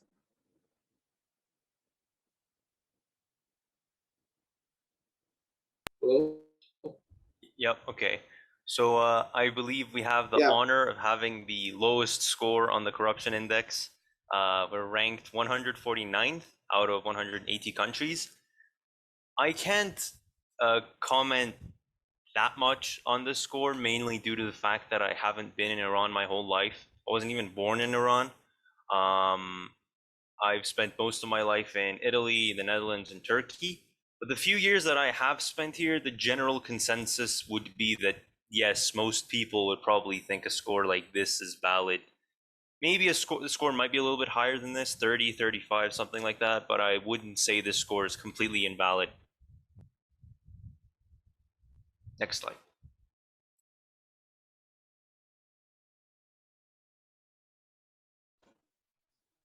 Yeah, so now we're going to talk about the COVID cases. Number of infected, 184,000, for 1.7 million, and for 3 months ago it was 2.9 million, and currently it is 5 million. Well, the government has placed some more limitations on transportations and on shopping malls opening times. The people were the ones who failed to follow the protocols and thus worsened the current COVID situation. Next slide.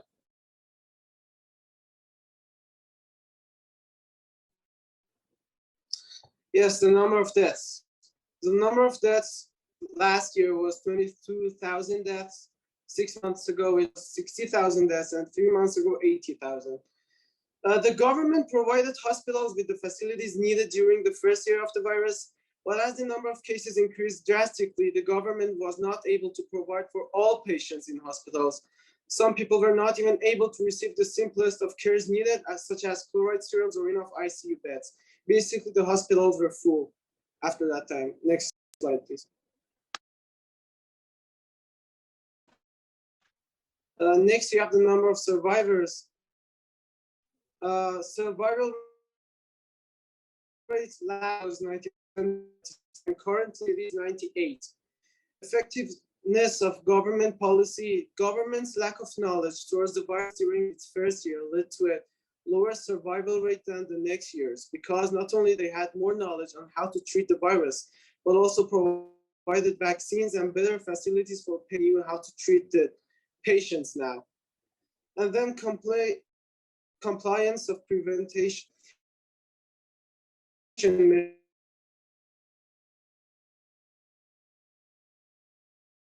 measures after some months, because all the age group which suffered the most deaths from COVID were mostly vaccinated.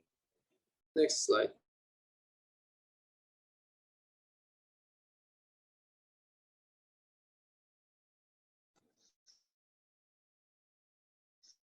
have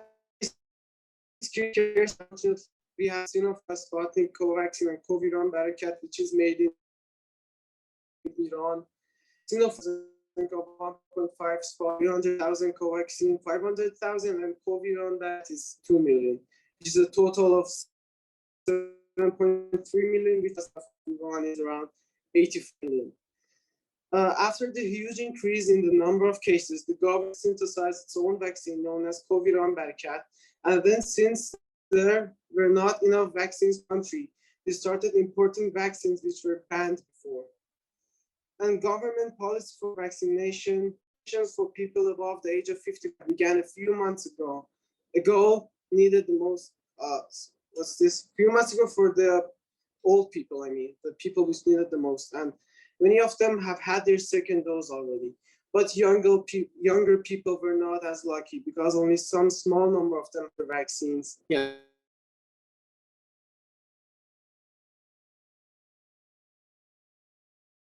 Next slide. Okay, so we'll be kind of speeding through economic data since I think we are starting to run out of time. So next slide. Right, so I personally was not heavily infected in terms of income because my father's pay wasn't reduced and he wasn't unemployed. The GDP of Iran has overall increased, but that's not, the pandemic hasn't really helped that. It's actually slowed that progress. The GDP was going to naturally increase due to increased trade with other countries. And the GDP per capita has mostly been reduced because of unemployment caused by the pandemic, which we'll discuss in the next slide that we'll get to right now. Due to layoffs and due to the closure of many restaurants and stores, many companies have had to lay off a large portion of their staff. My family hasn't experienced this, fortunately, because my dad works in the foreign ministry, so they weren't really affected by the outbreak that much. But as you can see, the overall unemployment rate of Iran in 2020 was 11%. There are no current estimates for 2021, but they will definitely be higher than this value that you can see right here because, as I mentioned, layoffs. COVID-19 has caused an inflation in the price of goods due to, as I said before, overall, the economy of Iran isn't doing too good right now. And this feeds into the massive work stress that medical workers are already feeling because now their salaries are not enough to buy what they might have been able to before. And yeah, next slide.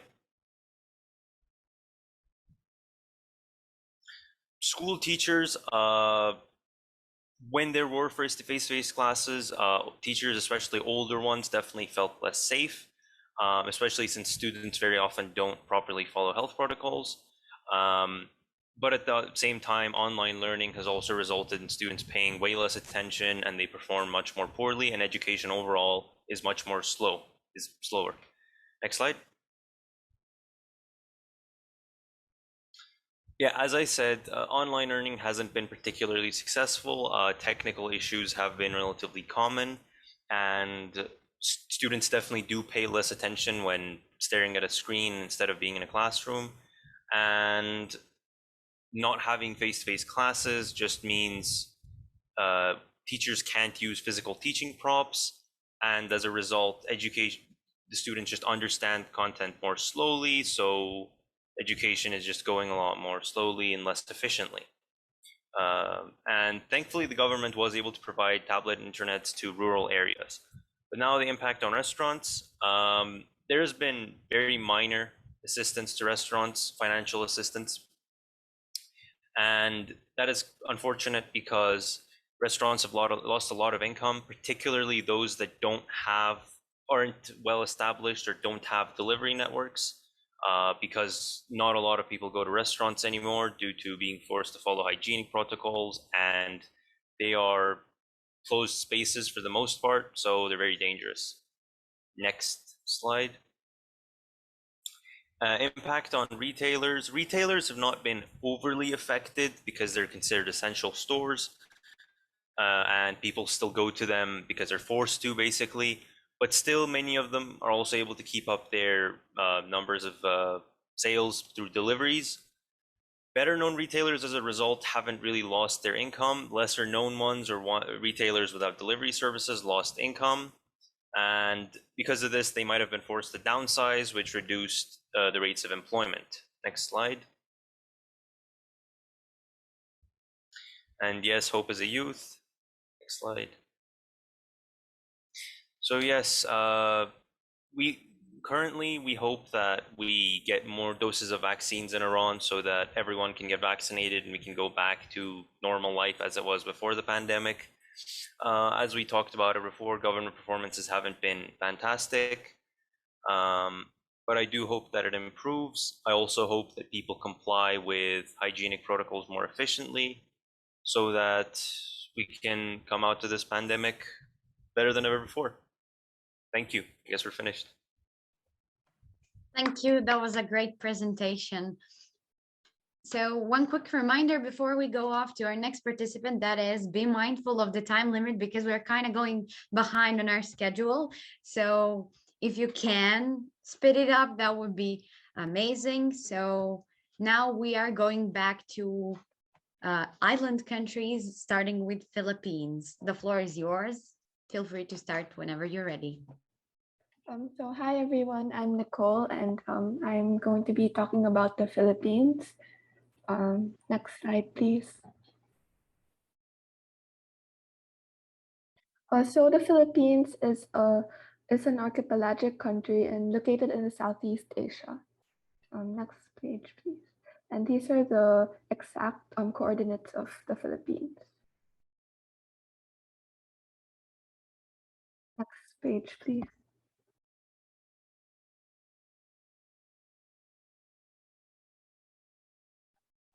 So feelings I had for the government, I feel like the government was not really able to implement such regulations very well.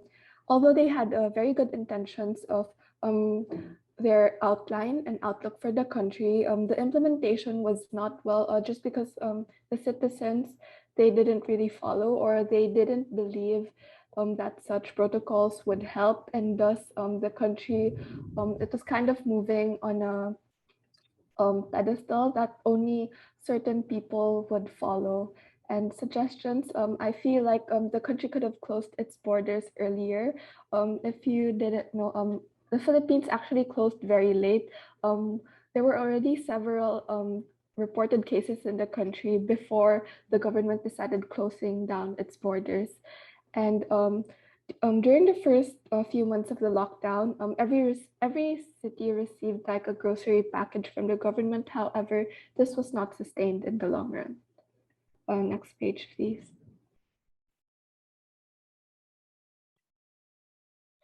So direct involvement. Personally, some of our household helpers got infected by the virus, which was something that worried us because then we were all close contacts and that we were all possibly infected by this, and so quarantine measures had to be taken. And some of them, well, some experienced severe symptoms, some didn't have any symptoms at all. Next page, please.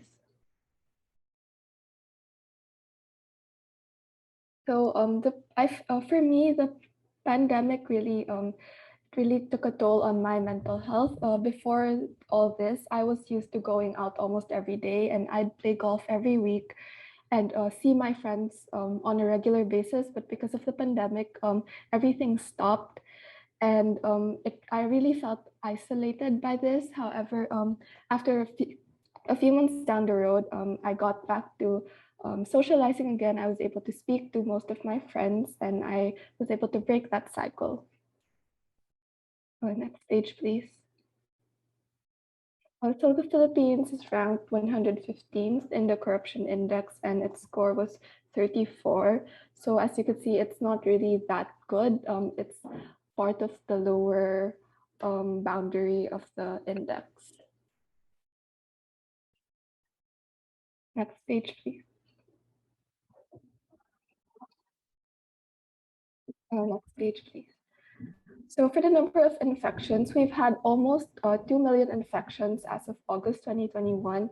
And this was, I think, because in the country, only people aged 18 and above are allowed to have the vaccine. And This one, because of this, a lot of the people still are getting infected, especially younger people, because our community quarantines, they're not as strict as we would like them to be. And that's why people still go out of their houses, even if the cases are rising. So it hasn't really been controlled.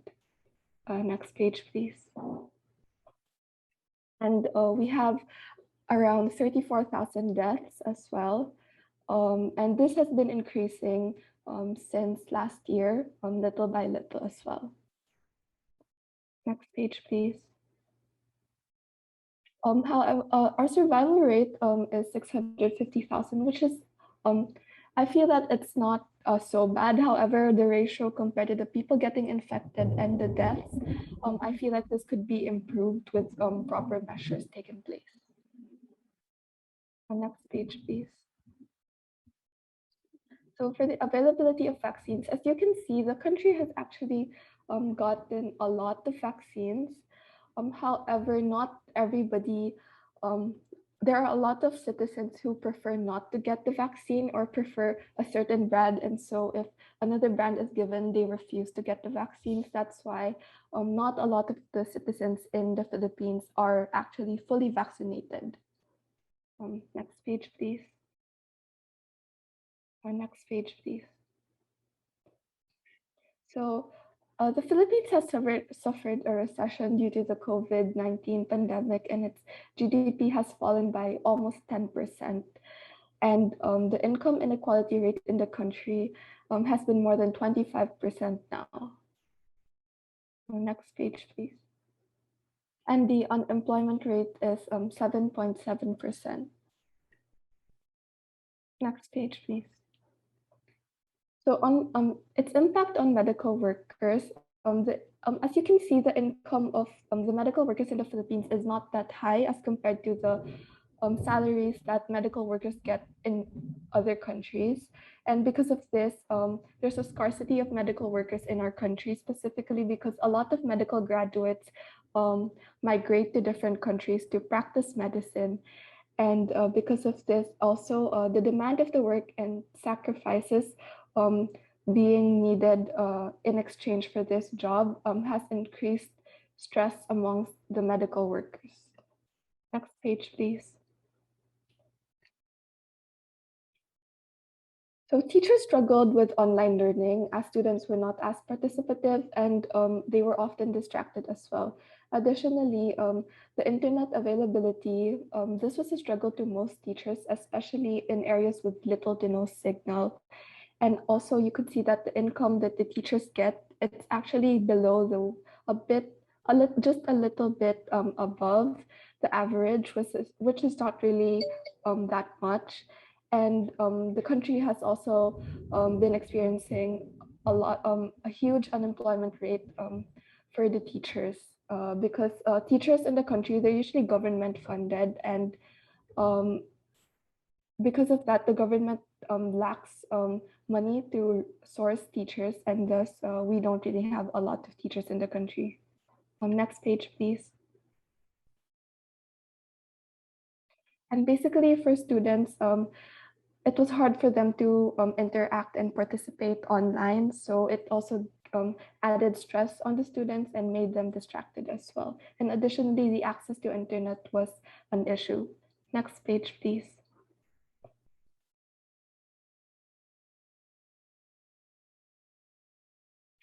And for firms, a lot of firms have actually cut down on its employment because of the pandemic, and a lot have resorted into the skeletal system. So people just go to work for half of the week, so 3 times a day. And this has cut down their revenue and the money that the people take home to their families. Next page, please. Next page, please. And for food providers as well, but however, there are a lot who resorted to online selling, and this one helped them survive the pandemic because a lot of people resorted to buying food online instead. Next page, please. Next page, please.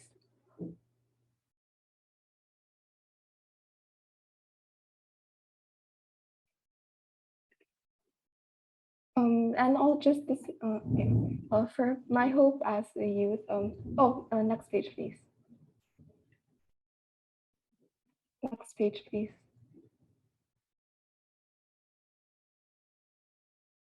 Basically, for social issues, I think the country should try to lessen the number of COVID cases by not allowing foreigners to enter the country. And then because I think we all want to go back to school as well, and to go back to normal and to travel, and basically enforce a more concrete resolution and a stricter implementation of the quarantines will, I think, help the country go back to normal. Thank you. Thank you for your presentation. Great job. Without further ado, I'd leave the stage to representatives of Thailand. Introduce yourself and start whenever you're ready.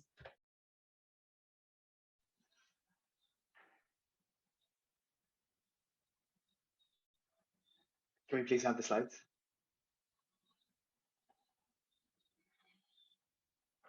Hello, everybody. We're the representatives of Thailand. I'm Ernest. I've been joined by Julie, Neen, and Vivi. Unfortunately, Vivi couldn't make it. So let's move on to the next slide. The next slide. So where's Thailand? Thailand is a Southeast Asian nation known for its tropical beaches, royal palaces, historic ruins, beautiful temples, and as Bangkok as its capital.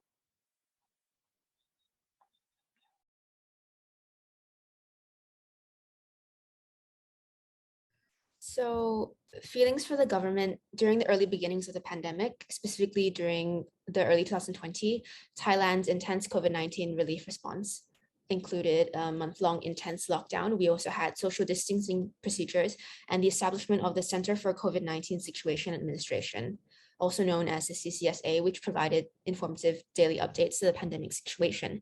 So this, of course, was quite effective in mitigating infection rates and COVID-19 cases, as well as the death count, and had also allowed Thailand to reopen to foreigners and for businesses to pretty much continue for the last few months of 2020 and for a little bit of the better half of 2021. The government's decisiveness on the best method to tackle the pandemic had really helped us contain the spread of the virus. However, going into 2021, mid-2021, the lack of hospital beds, hospital equipment, oxygen masks, and other necessary equipment to sustain infected patients with COVID had stemmed from some of the government's managerial problems. And the lack of transparency to the public had actually made the situation much worse and led to floating speculation among the citizens on whether the Thai government was actually successful in containing the second and third waves of the pandemic. Government-sponsored relief packages were drafted with trillions going towards economic recovery, specifically targeting individuals and local businesses, which included stimulus checks and travel programs. And this was successful, but the exact specifications of the distribution of funds still remains unclear. Furthermore, registration for COVID financial aid was largely through online platforms, and this actually produced a negative outcome since there were multiple administrative errors and difficulties for individuals, especially people from more rural areas and older people, to obtain necessary aid. Next slide, please.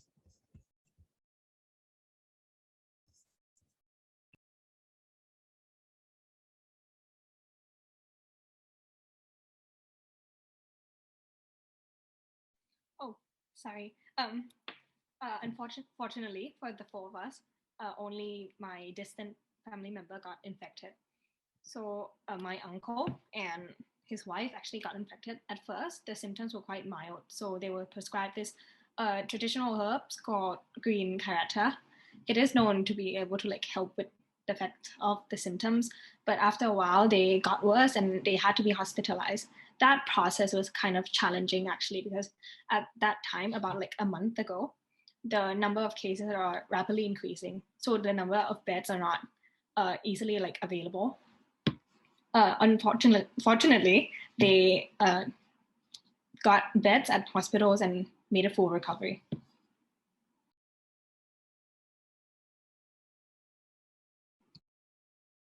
Next slide, please. Okay, so the COVID lockdown and pretty much living in isolation, social isolation without leaving our houses for over 7 months had a huge impact on all of our stress levels. Initially, we were quite concerned about how the pandemic would impact our education with a lot of online learning, going on, and how it would affect a lot of the projects that we were doing, especially for CAS because we're IBDP students, and also how it would affect our relationships with our friends. And this new sort of online environment created the need for us to socialize even more through the only available channel we really had, which was social media. So it was for this reason that we ended up spending a majority of our time on social network sites like Twitter, Snapchat, WhatsApp, and Instagram. And scrolling through all these different social media apps sort of made us more unproductive, and our mental health really deteriorated because of it. Fortunately, though, we came to the realization to limit our screen time and engage in other productive activities. And this included exercising with some famous fitness YouTubers like Chloe Ting. And a lot of exercises were beyond exhausting. We found a really effective way to put an end to sedentary lifestyle and get our 2-week 6-packs. And although the first term of our academic year as high schoolers will be conducted online, we're still very excited to interact with our classmates and to begin on this new adventure of a senior year that we're about to embark on. Next slide, please. So as for our corruption index, we scored 36 and ranked at 104, similarly to Vietnam and many other countries. Go back, please. The methodology of the research paper the bio team kindly given us, I think it seems legitimate, yes, but as citizens who witness the extent of corruption and the way opposite of like transparency going on in our country, I feel like we should have been placed a lot lower than this. Next slide, please.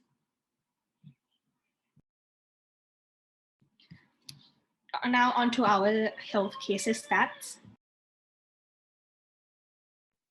Next slide, please. Next, please. Okay, so as for our number of infections, you can see that it increases over the span of 2 years-ish.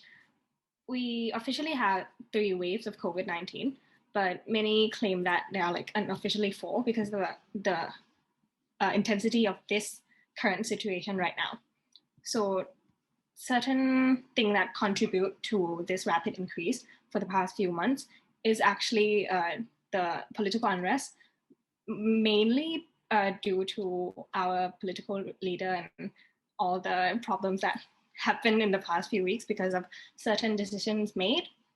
So there were attempts of rioting and huge gatherings, and that did contribute a lot to the number of cases increasing. Next, please.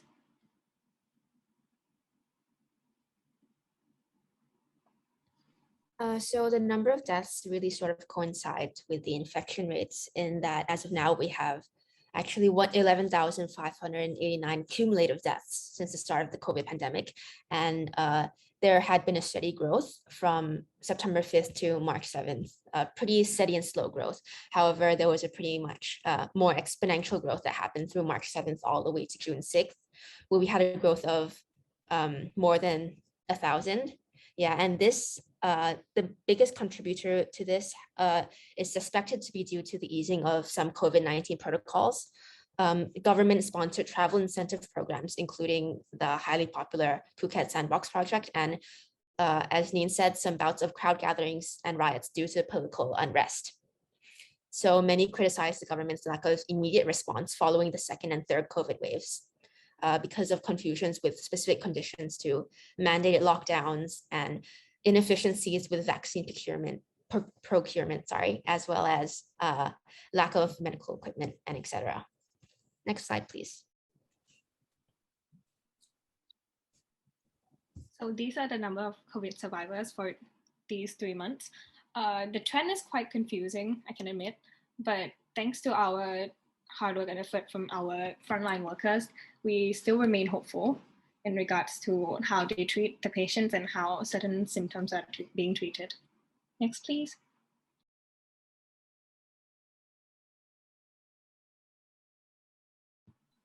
Okay.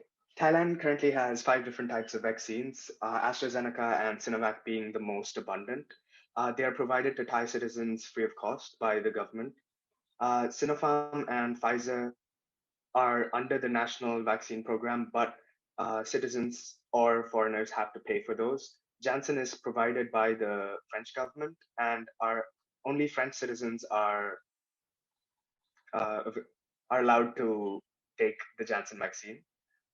There is a vaccine scarcity in Thailand, as there are only around 41 million doses. So, assuming that 2 doses are required to fully vaccinate an individual, at maximum, 29% of the population can be fully vaccinated. The Thai government had a 3-phase plan to roll out the vaccines. Phase 1 would involve giving vaccines to the frontline medical personnel, healthcare workers, and those at risk of getting infected due to pre-existing conditions or old age.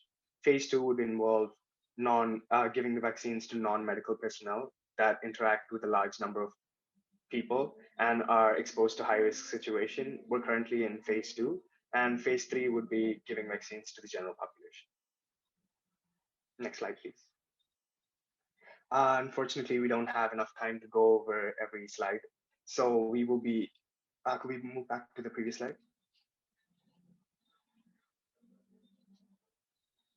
The previous slide. Yes, thank you. So we will simply summarize this and move on to hopes.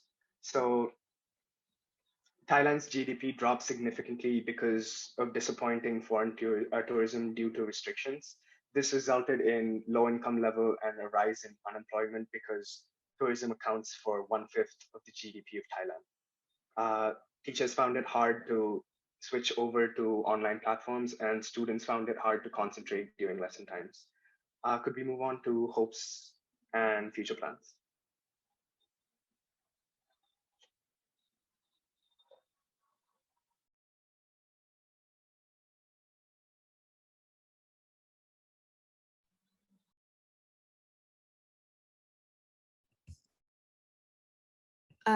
So in terms of future plans and future government performances, we believe that 2 main concerns should be met. So the first one is increasing transparency, and the second one is proper distribution of the national budget.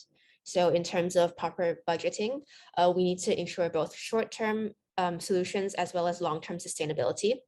So reallocation of finances is needed to ensure both, short-term and long-term sustainability.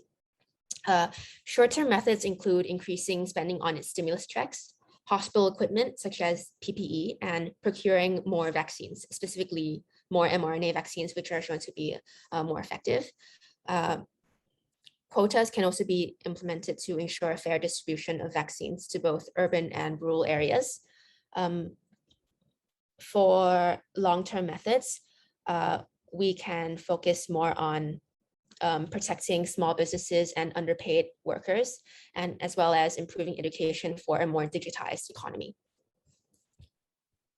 So as youth, I think the least we can do is to comply with the preventive measures and to make use of our time, participate in online volunteering, being involved in advocacy projects, creating educational sites, and donate if you can to make like that little bit of difference that we can help with this current pandemic, as we have like witnessed way too many deaths and destruction of families and lives. So any help, any bit of help would be good for the entire situation. Next, please. Thank you so much. Thank you. Thank you. Great presentation. So since we're behind on our schedule a little bit, we're gonna just go on to our next representatives from UAE. And the floor is yours. Feel free to start.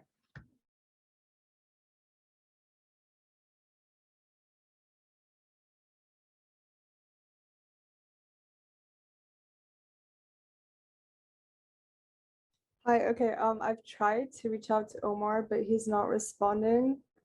So our representative for the UAE isn't in the meeting.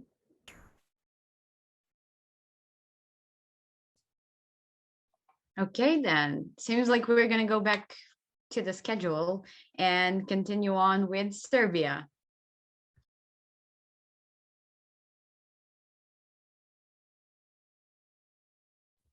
Right. Well, we are the representatives of Serbia. My name is Kristina Ristic, and we will continue on with the presentation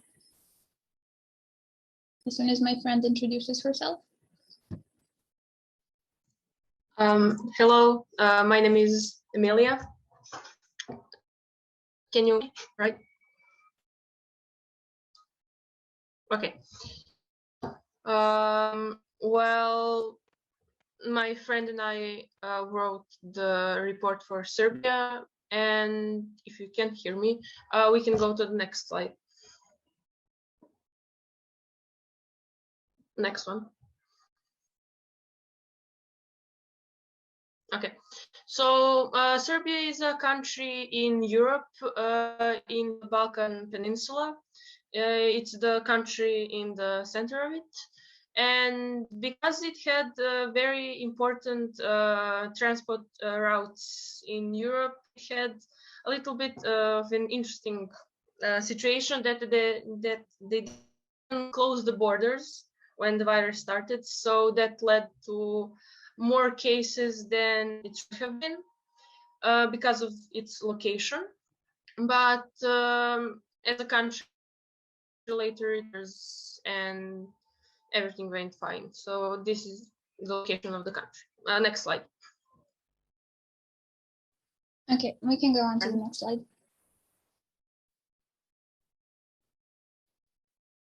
So for the personal anecdote and the feelings we had for our government, the government performance was delayed, and they should have closed the borders, or they could have closed the borders earlier to prevent the spread of the virus, because the situation was taken very lightly when the first cases were reported, and everyone was saying that there was nothing to worry about and that it would just pass on and it would go away, and it didn't. And then when they realized it wouldn't go away, they closed everything in a full lockdown, and then that's a cycle that repeats because the Serbian government has a very on and off relationship with the coronavirus. So at one time we are all closed down, nothing is working, and then at other times within the same month we can just sit at cafes and restaurants without our masks on. The government did support businesses and loaned money from all kinds of organizations worldwide to help its citizens. So that's a good thing they did. And I'm not going to go over that because we don't have time, but we can move on to the next slide.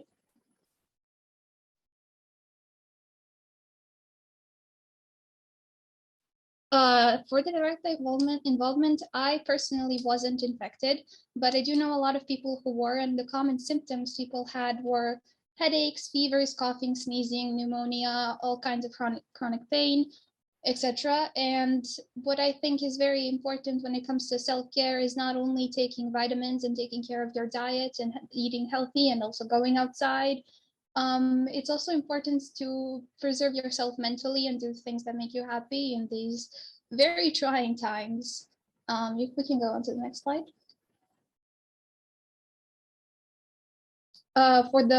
Actually, we are missing a slide for the personal experience. I just want to say that my personal experience with the coronavirus, with the whole situation, wasn't too bad because I'm a very introverted person, so it wasn't really hard for me to just stay away from people. But it did have its consequences because I still do need some contact with my friends and I miss them. And it was very strange to just see them over social media and over cameras and things. So I was very glad when the restrictions lifted a little and I could see them in person. For my friend here, she just played a lot of games. And she was infected, but she was asymptomatic, so she was fine with everything. And yeah, for our corruption index, we had a score of 38 and we ranked 94th, which makes sense, I suppose. The information we came by wasn't easy to come by, and a lot of information sounds too good, to say the least. So I don't think we deserve a better score. We can go on to the next slide. Next slide.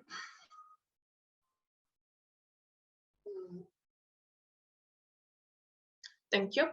Okay, so the number of infections was very interesting in our country because in the beginning it was low. Like 1 year ago, it was low because the information wasn't fully transparent. And then later in March, the number was enormous, and there was almost 30K people daily infected. So there was a lot of infected people then.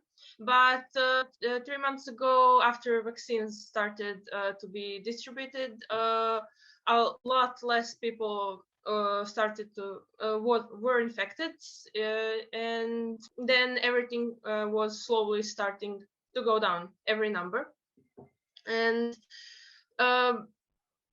even though there was uncertainty in the beginning, the government then really tried to lessen the number of infected with its precautions and everything.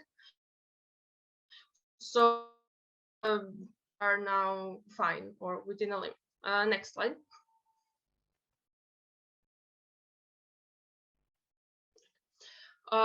Even though there were a lot of infected people, the number of deaths was not as high. I mean, every death is bad, but a lot of people survived, and our country really tried to give the infected people the best healthcare, and they tried in the beginning when the number was high.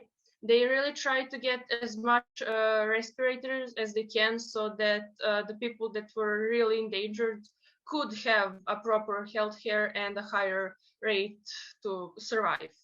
And in the last 3 months, 8 people died, which is a lot less than 6 months ago. So that's great. You can go on. So about around 793,000 people were infected, and now there's like 97% of survival rate, and that's good because, like I said, our country really tried to keep people alive, and they opened 2 new hospitals in one of the bigger cities. So the rate of survival is really great, and all the policies that they implemented at the beginning were and they wore masks and they wear gloves. But when in the month of March of 2021, a lot of people didn't do that because they stopped to be afraid of the virus. So that's that. Next slide.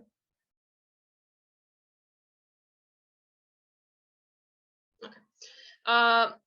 People of Serbia had 4 options, 4 types of vaccines they could get, and there was actually, for now, it's enough for everyone, and there is no scarce vaccines. Everyone can get vaccinated when they want, and the government doesn't have any obstacles regarding vaccination. You can just go on the government made site and just get a date when you can get vaccinated. So there is no problem regarding that. You can, if children above 12 can get vaccinated with Pfizer, but elderly people and people with special needs have an advantage regarding vaccination. But everyone got vaccinated with 2 doses, and there is enough vaccines, so that's good. Next slide.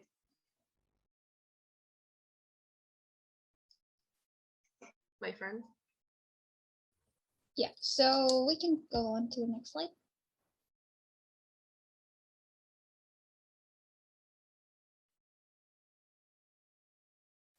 So the GDP of Serbia, it grew, then it fell, and it was a constant kind of very curvy line, but overall it hasn't changed much due to COVID.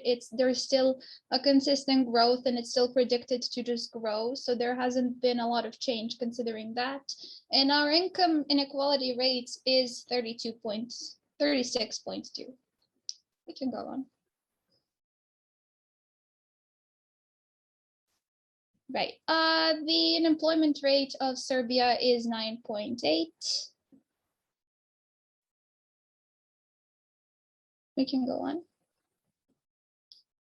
The impact on medical workers, there's no information available about the actual income level or the unemployment rate because the employment rate for everything has been very consistent and people haven't lost their jobs much.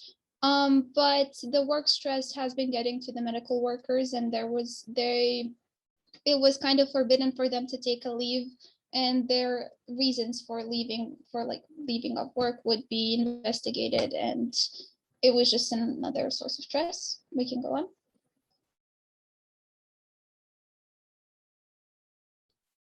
School teachers found it difficult to host online classes. It was difficult for them to get used to everything, and there was no direct face-to-face contact with the students. We can go on. The impact on students was that a lot less knowledge was implemented, or they learned a lot less than they would have had school gone on face-to-face. And as for the no access to online learning, our government did hire teachers to film lessons, and then they aired that on national TV, so everyone with a television could actually learn still, and they didn't have to have access to the internet. We can go on.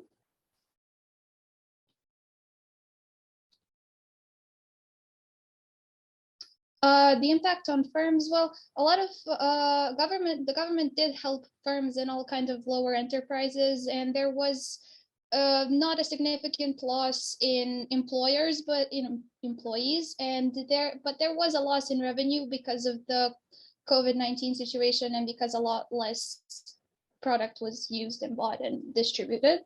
We can go on.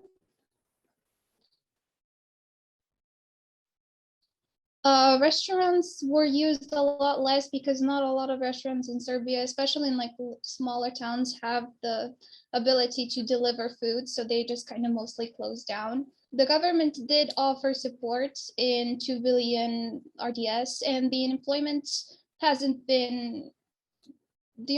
just stayed stable. A lot of people who lost their jobs managed to get them back after the situation kind of calmed down. We can go on. The impact on retailers has been losing revenue because of the COVID-19 situation, and the consumption just masks and disinfecting. There's been a huge. People were buying them a lot, and it's been one of the most consumed products during the entire situation. So that's it.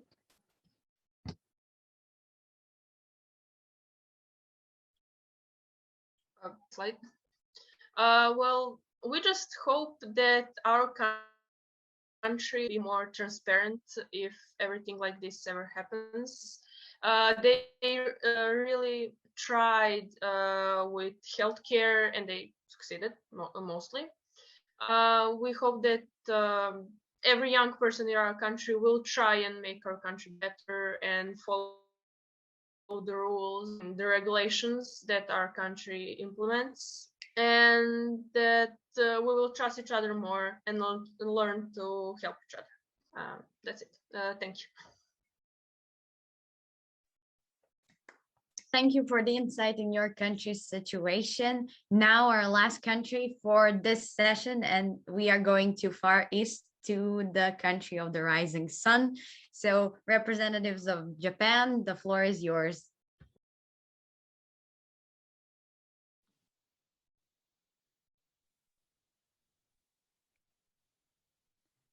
Hello, I'm Lily.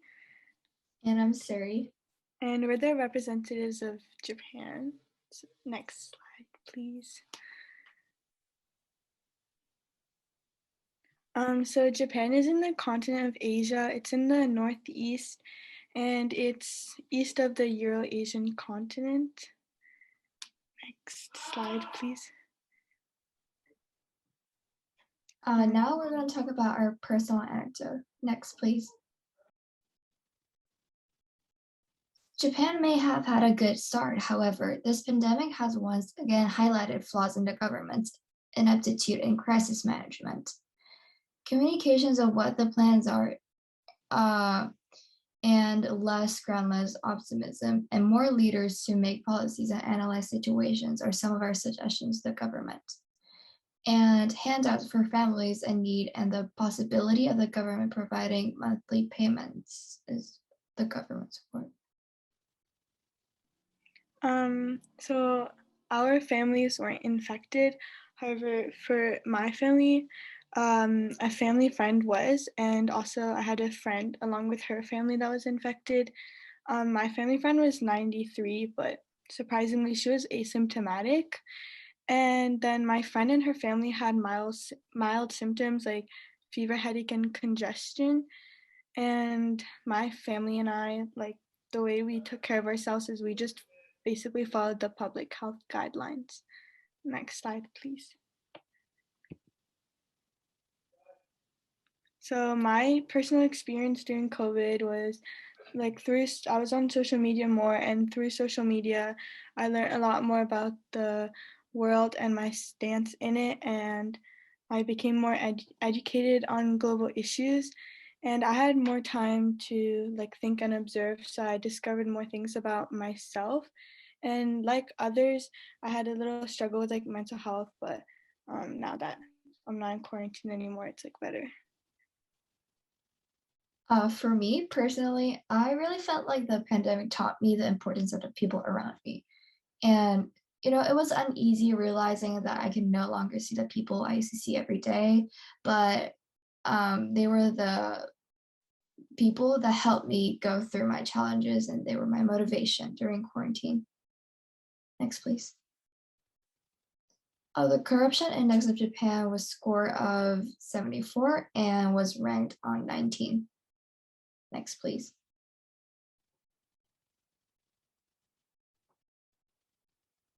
Now we're going to talk about the health cases. Next, please. Okay, so a year ago, which was September 5th of 2020, Japan had infection of 500 people. And you can see the number is gradually increasing. And 3 months ago, they had 2,000 people. And the Japanese government announced a state of emergency, and it gave the people in Japan an opportunity to educate themselves about the virus and remind how important wearing masks are. Next, please.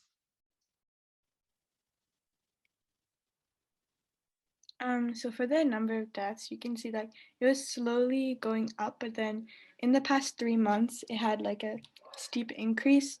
And things that helped with the rate of the number of deaths were advances in medical technology, and Japan issued a lot of states of emergencies to help. And also we have the vaccines that obviously helped. Next slide, please. And the survival rate of Japan is actually really high. It's 99%. And I believe that is due to Japan's outstanding medical technology and how the people who got infected has easy access to medical systems. Next, please.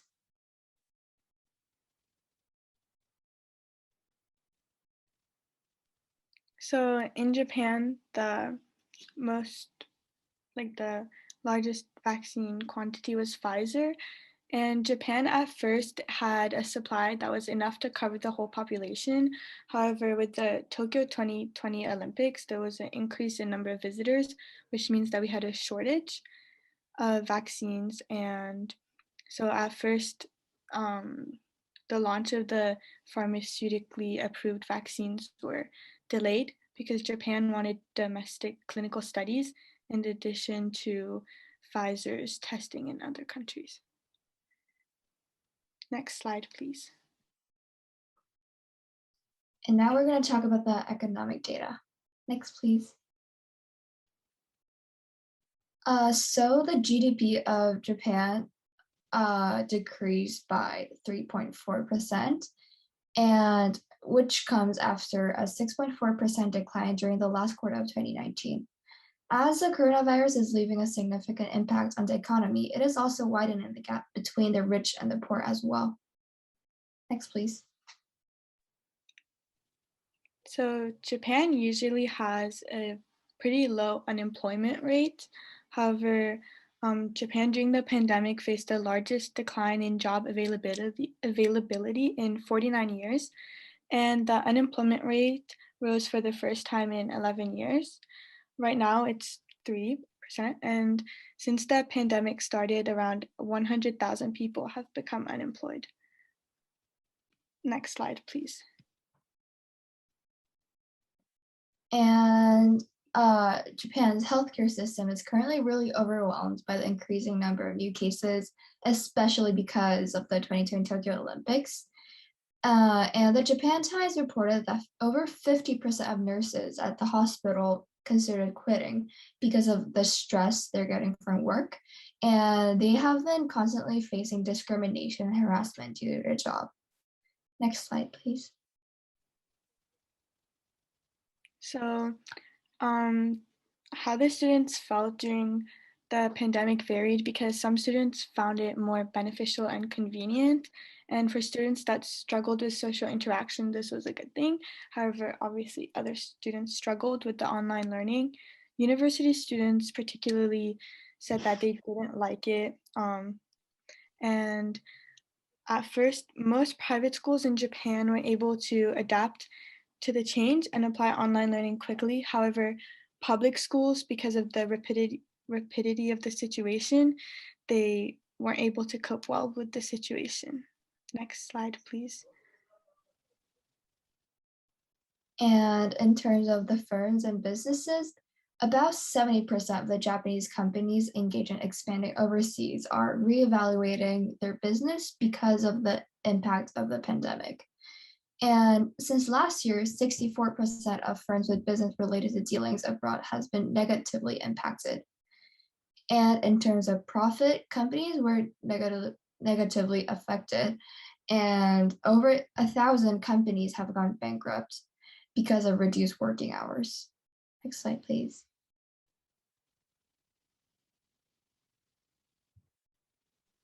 So if businesses were compliant, then the government basically paid them. It was up to 40,000 yen, and you could ask for more later on. However, people have criticized the Japanese government for handing out the money too slowly. And even though the unemployment rate for restaurant workers wasn't as high as other countries, a lot of part-time employees have been laid off. But one good thing that happened is businesses created stronger relationships to help each other. And some adaptations were that prefectures in Japan partnered up with food delivery services, and you could get a discount if you use them. So this is to encourage takeout more than eating in restaurants. Next slide, please. And impact on retailers. At start, consumer demand was low, meaning sales decreased monumentally. However, recently, retail sales have risen, and company headquarters had to shift to remote work styles. And recently, the unemployment rate has fallen to 2.9%, which shows an increase of retail workers now that restaurants and stores have opened up again. Next, please. And now we're going to talk about our hope as a youth. Next slide, please. So for the future plans, in our own communities, we hope that people will pay more attention to their health mentally and physically, and that economic disparities will lessen. for the governments, we hope to see governments learn from this experience and be more prepared in the future. And we think that there was not enough cooperation and collaboration between countries and governments, and that led to a lot of damage in some particular countries. So we hope to see more collaboration and stronger relationships. And we also think it would be great if we could help the countries that suffered a lot, and which of course includes our own community. And this experience has been really enlightening. And we think that as a society, people will be more empathetic now to others in different situations. And the slides kind of cut off. The pandemic has highlighted the economic and social past problems for society today. And we believe that we need to improve our social problems in terms of low wage workers and others. That was it for our presentation. Thank you. Thank you. That was great. Despite being one of our youngest participants, you did an amazing job. And we're so glad that we reached so many people of all different ages. Now, I would like you all to turn on your microphones and give a loud and big round of applause for everybody that was involved in this session before we officially close.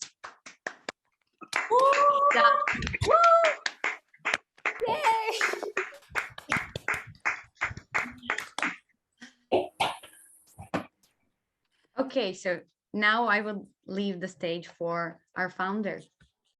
Okay, that was such a loud applause. So thank you, country representatives, so much for your insightful presentations. It was more than intriguing to listen to your country's status quo.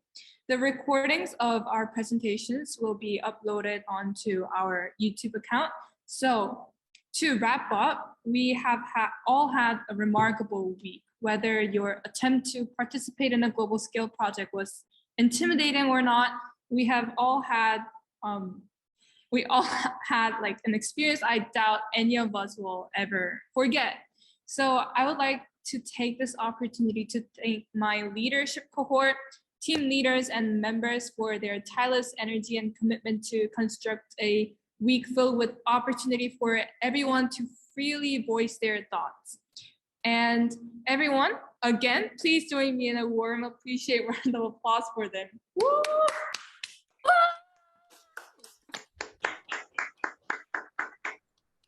Oh. Okay. First of all, I just want to say that I admire each and every one of you across all of the 28 countries participating. Sharing your hardships and stories with the world is not an easy task or an easy thing to do. So I applaud you all for your bravery. Words cannot express how proud I am for Revire reaching this far. When Millie, Kion, and I started Revire, we never thought of it reaching this far in such a short time or period of time. This would not have been possible without you guys and without the team of Revire nor the country representatives. So I would like to truly thank you from the bottom of my heart for bringing our vision to life.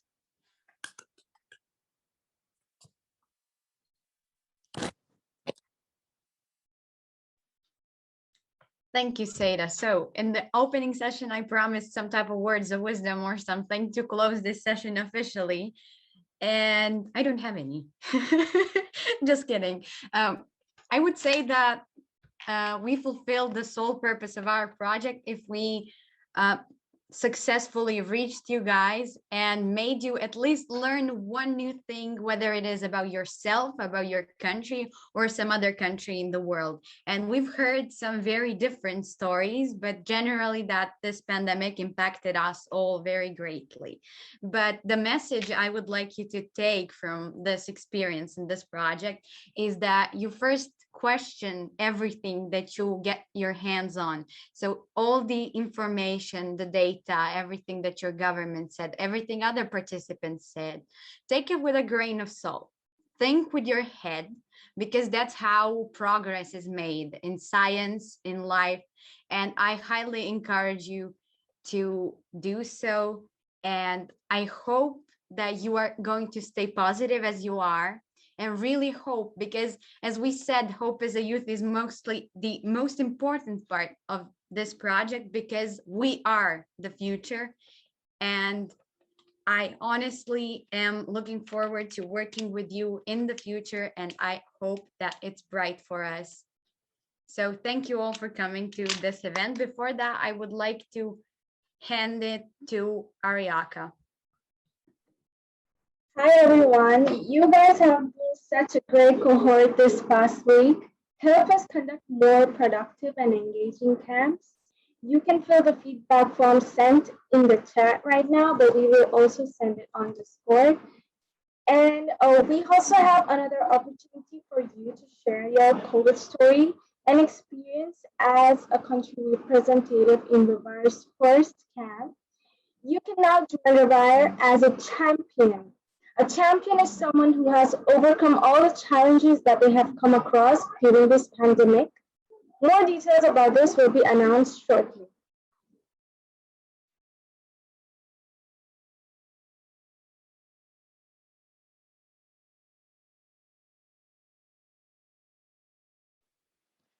Adding on to what Ariaka just mentioned about the champion program, the recruitment form for champion is also accessible through our website. I'm going to send a link to the chat.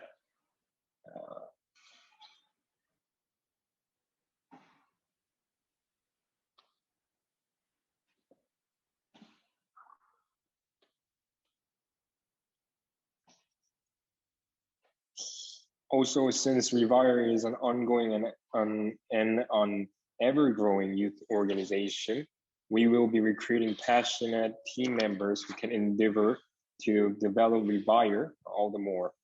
If you're interested in being part of the Revire community, please fill out the application form. Once again, all the links for the feedback, champion, and team member application form will be sent through the email. Although the leaders and members of Revire are going to have a one week break after this forum, we will review the application form as soon as we come back. Additionally, please fill out the universal consent form regarding the release of participants' videos and photos if you haven't done so. I'm gonna send the link. Wait.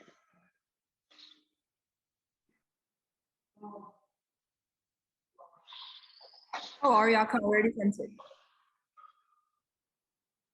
Oh, okay. Your pictures and videos will be uploaded to YouTube and our website. If you don't want your pictures to be uploaded, we will review this forum and mosaic those who are not inclined to showing their faces in public. I really enjoyed working with you for a week and hope to have more connections afterwards. Also, if you would like to stay in touch with the Revire community, our Discord server is already available, and we'll be shortly making a new channel for the alumni team. So feel free to pop in to say hi, share your initiatives, or just join the voice channel to have an informal conversation. I look forward to seeing you chatting on the server. Yeah, it was great to meet everyone. The official forum is now over. We are totally aware of you having another schedules to prioritize, so we won't keep you forever. But if you want to socialize with peers here, now's the time. So feel free to share your Instagram ID onto the chat, follow each other, share your informal COVID-19 stories apart from what you've officially shared. This is it. You can either stay or leave if you want. Thank you so much. Thanks, everyone. It was great having this session. Bye. Bye, everyone. Goodbye. Or not bye. Bye, everyone. Oh, no.